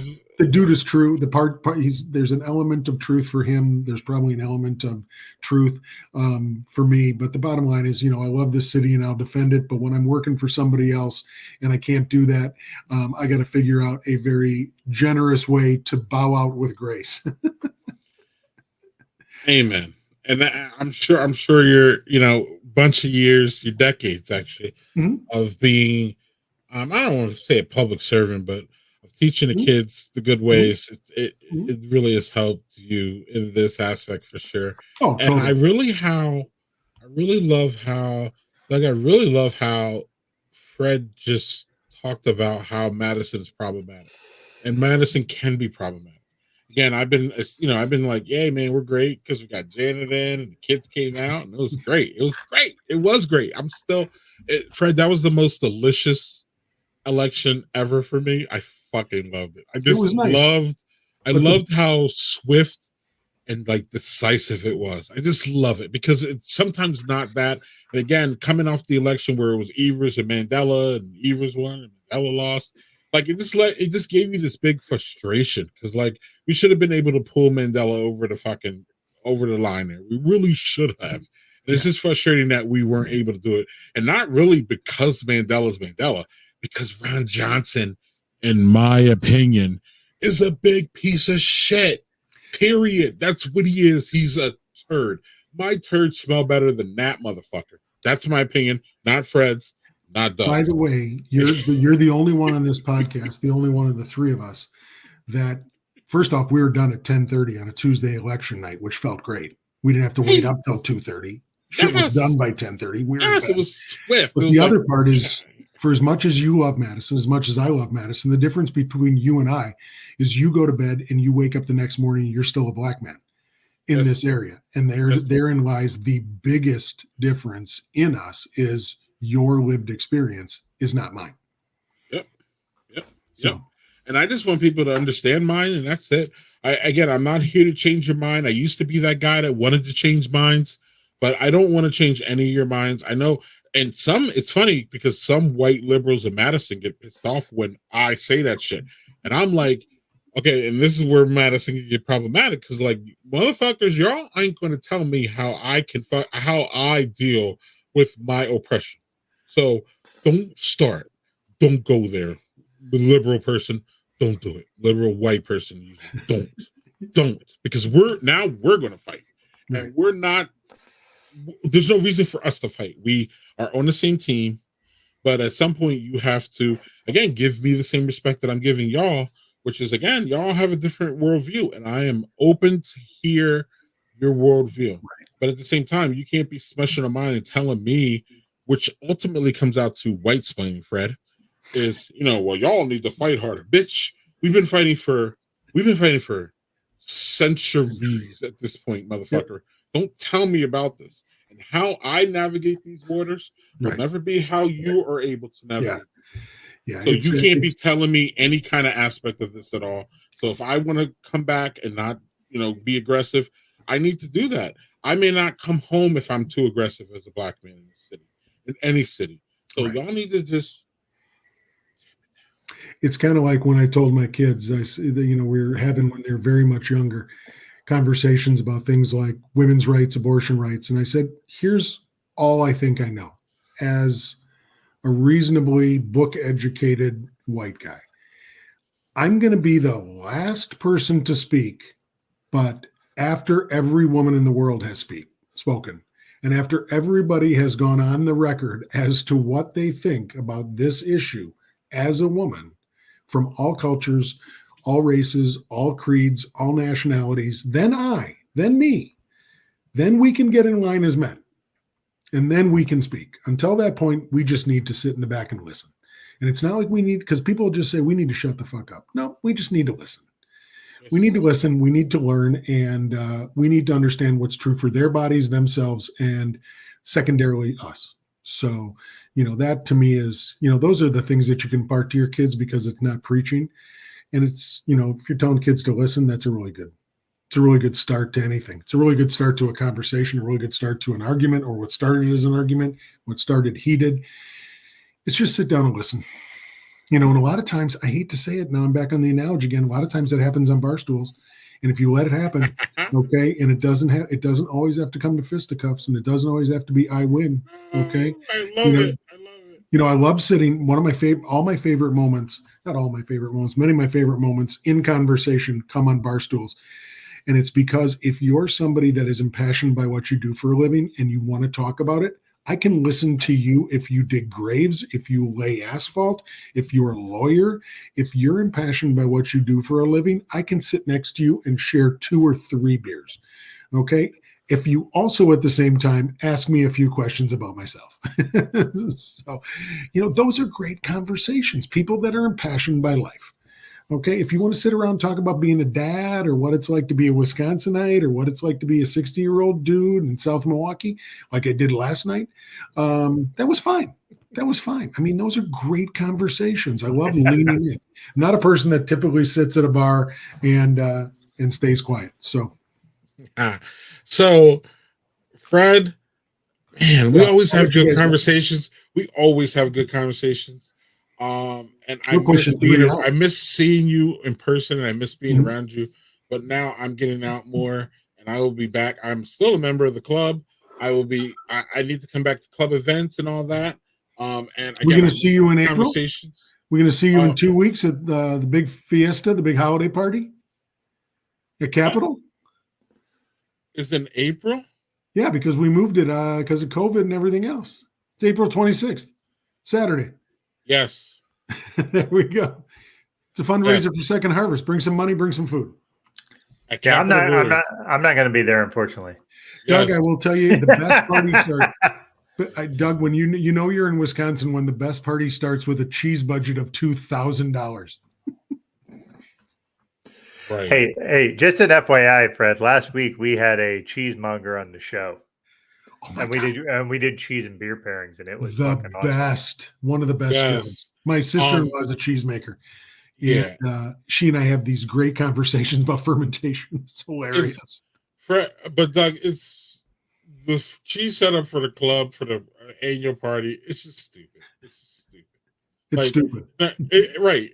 Stupid in a good way. Stupid in a good way. No, of course. Right. It's just stupid large. It's just crazy. It's Wisconsin cheese.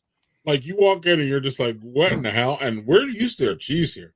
But you're like, what in the hell? But Doug, I wanted to, I don't want to go on that tangent real quick. I just wanted to give you an opportunity to respond to what what Fred and I went through, because Fred and I just went off on a huge tangent and it's great. But I wanted to give you an opportunity to respond to that, and then we'll wrap. Mm-hmm. And I want to talk to Fred in post production. I got questions actually that I don't want him answering out here because he's a representative. But anyway, go on, Doug.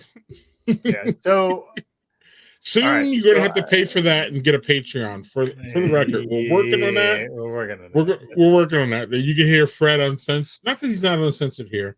But I got questions. Anyway, though, Doug, go on. I'm sorry. All right. So I struggle with what Fred said. And so I'm a parent of multiple LGBTQIA plus kids whose rights are getting taken away in many states. And I have a hard time being able to say, well, let me sit down with someone who thinks that my kids don't have a right to exist. Oh, that is a hard thing for me to do. Can I navigate it? Yes. I am good at customer service. I am good at managing people. It is a skill that I have. I have very few skills. That is one of them. And there are certain people, if I go and I know certain things about them, that I will just be like, I'm going to be cordial to you. I'm not going to be rude. I have no interest in trying to talk to you about things because I know where that's going to go. And I think there's you can find people and you can get a sense from verbal and nonverbal cues to go, okay, well, that person might be open to hearing what I'm saying if I give them the ability to voice their opinion. The problem is all right. So growing up in super rural PA, where that town is a giant Trumpistan, I struggle going there. My parents aren't like that, but almost everybody else is, except my brothers. Both of them did not follow that suit. But it's something where if you walk around that town, that is not a place that, like, I have a kid who's trans. That kid should stay at my parents' house and never leave when they go visit that town because they are not safe. Right. And 90% of the people that live in a town have guns and have them in their car. And I don't feel safe having them walk around. So to your point of trying to be empathetic, empathy is important. It's hugely important. There's certain people that I feel like that empathy is a currency, and I feel like I'm not sure I want to spend it on certain people. And that makes me sound very unempathetic. But I feel like if I'm spending the empathy where I need to spend it, I need to be smart about where I'm spending that empathy, if that makes sense. It makes a ton of sense because the only thing that matters in that situation is your kids. That's your first line. And then the bottom line is that's where all my energy needs to go. Then it goes into my marriage. Then it goes into my family by extension. There may be a lot used up at that point for educating somebody else or even sitting down and having a conversation at that point. So I totally get you, Doug. Yeah. Okay. I also understand that we're, in some ways, people see Madison as a panacea because our numbers are pretty skewed in Madison for things like percentage of people with autism, for percentage of people that are not defined as LGBTQ. People find safe spaces, and sometimes become so safe that we're out of normal. So we get skewed in the conversation, I think, a lot of times. It becomes so comfortable for us because it's our everyday that we forget what other people's everyday is. And for me, if all I do is when I run into Doug Ziegler, I sit and listen to what's true for him. That's a big step in the right direction. If I'm not, I'm not going to do that because you and I are on the same page, where I don't have to do that. But if all I did as somebody else that might not be on the same page, sat down and you were having a cup of coffee and somehow it came up, but at the same time, it's like, how do I keep my kids safe? I don't feel like they're safe even walking around here. I mean, those were some of the saddest sentences I've heard in a long time. I can't let my trans child go out in this community. 90% of the people have guns. I mean, I can't imagine how that feels for you. It's not great. Speculate how not fucking great. I can never, ever understand how that's going to feel. All I can do is listen. Okay. And be an ally. Okay. And be somebody that also speaks truth to your story. So I think so many times we forget and we just sit and let shit happen, even if we are allies. And then sometimes I think when we talk, like, Greg was saying before, we start to speak as if we're knowledgeable, a bunch of white people talking about, the black diaspora. So it's just sorry, didn't live it, don't know it. Maybe I should sit down and listen. And for me, it's that same thing. It's like, I don't have trans kids. I don't have kids that identify that way. I do need to know what those stories are. I'm in communities that are safe for those, for that population. I've worked with those kids in the theater programs. I've worked with a percentage of kids as a high school teacher, but I still don't know. And I still don't know enough. And I'm still not as close to it as somebody that lives it. And I'm certainly not as close as a family member and a father and a mother and a grandma, grandpa. Yep. And that's why I tee Doug up mostly on these conversations, because I need to shut up and listen to Fred. Even as a minority, that I want people to shut up and listen to me. I should give the same. Here we go again, Fred. Grace that I want and respect that I want, and I give Doug that. Doug gives me that on this platform, and when we end broadcast here, and me and him are just talking like humans, and we meet up and all that. I just shut up and listen to Doug talk about, the issues that he goes through with his sons. And Doug also, in my opinion, he even acknowledges that he has to shut up and listen to his kids, because he's not technically trans. Yes, he has kids, and that brings a big concern, but he's not technically it too. So guess who else has to shut up and listen? It's Doug. but also though, Fred, the reason that Doug could talk so eloquently about it is because he shut up and listened. So it's all this big cycle. Big cycle. It's a big circle. Absolutely. Right. And then Fred, the conclusion is to shut the fuck up and listen. I think that's the best way to go. Which way might be where we're at right now, huh? Right. And I think that's not almost the best way to go out. Fred, we've been here for almost 3 hours with you. Normally we do like, what are you watching? And a review of our beers and all that. Fuck all that, Doug, with all due respect. We're just going to get out of here. We had a great time. Fred, I love you as a friend, as a person, as a human being, all that. Thank you. And that goes double for you. And Doug, I can't wait to sit down and share a beer, share life stories, share experiences, and learn more. Daniel. God damn it, Daniel. Stop. We're not doing it. Anyway. We're not doing it. Next show. Right. Again, Doug, I apologize for not having our Patreon up, because that will be perfect for the Patreon in order to, because we're going to show Fred that clip when we get out of here. Fred's going to see it. And y'all are not going to be able to see it, unfortunately. But I'm working on the Patreon. I've been for 6,000 years, it feels like. But Taste the Biscuit. Fred will fill you in on that soon. T-shirts coming. Shut the fuck up and listen, Doug. I love that shirt. I know. Daniel speaks for probably all of us. We appreciate you, Fred. We need to have you back every year to talk about distillery. I think we skipped last year, but we need I think we skipped 2 years. I think as we skipped, to be honest. Yeah, Oh, we were on a really? couple in Wisconsin. We say I might have been on a couple 2-3 years ago. Oh, it's been that long. Damn, dog. Might have been. Time Remember that flies. the last time we had him on, it was I think you and Stubbs still were doing your podcast. I mean, this was like a while ago, and then we both went on your podcast, so it was a while Mhm. back. Might have been. What? Totally. Are you signing off? I'm going to grab a beer and we're going to talk sidebar. Yeah, let's do Yeah. that. Okay. Fred, I love how Fred is directing us, dog. He hasn't even been here for 3 years, but he knows how it works. That's great. That means he watches at some point. That's great. Thank you, Fred. We will drop you down, but we will don't leave unless you have to. We'll have a conversation afterwards. And Fred, Doug and I will wrap up. Oh my goodness. It's those Waldos. I had 2 of them. Woof, Doug. Fred, all right, guys. thank I'll you. see you in a minute. Talk to you Thanks, soon. everybody. That'd be great. Right. Yep. Awesome. Doug, I don't have anything really more. I don't even have my Waldos. Waldos was excellent. The other beer I had, 3 something, excellent. They're all IPAs. It's great because I agree with Fred. I usually buy IPAs. I usually don't buy, like, you and I have different, we have kind of the same palates, but we have different beer buying styles. For sure. And it's a good thing. It's great. But Fred was right though. I just buy IPAs, and I did it today. I went and bought Waldos, and then the other one was a fucking IPA.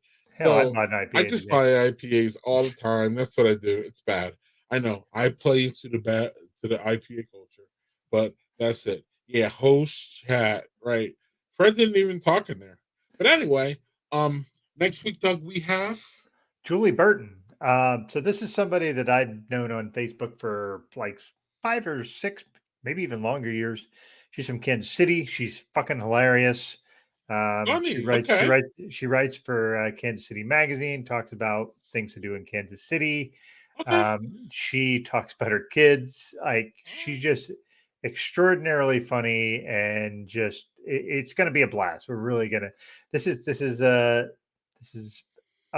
bit off the beaten path for maybe something that we normally do, but like I'm just going to tell you because she's localized, she's very hyper focused on Kansas City. Good. That's not a bad thing. It's going to be fun. So yeah. Cool. Maybe we can ask her about Patrick Mahomes and his wife and shit. Oh, she loves Patrick Mahomes. She will. I don't think she likes it. I don't think she likes his wife very much. Okay. It's going to be great. Perfect. Well, I don't want to, get. I just want her perspective on things. We'll get that. I promise. We see things. Yeah, we see things differently from outside of the bubble. So she's in the bubble. So we're gonna. Yeah. So Doug, it's been a really, really fun time. It's been great. We'll bring up we'll bring up what are y'all watching next week. But and I've been a little. Oh, I'm sorry, I had to think. That's what I was watching quick, but we'll talk about all that. next week. Check out Lags Libations Blessés. I went on a rant there about Mario Party, and some of y'all didn't, or Mario World, and some of y'all didn't like it. But I don't care. But it's cool. And I'm watching this too. But whatever. We'll talk about that next week. Cheers, y'all. Cheers, folks. Great. And we had a great time. Fred is a great guest, and we need to have him more than once, y'all. Or more than once every 3 years. But on that note, I'm going to hit thank you. Thank you. See you next week.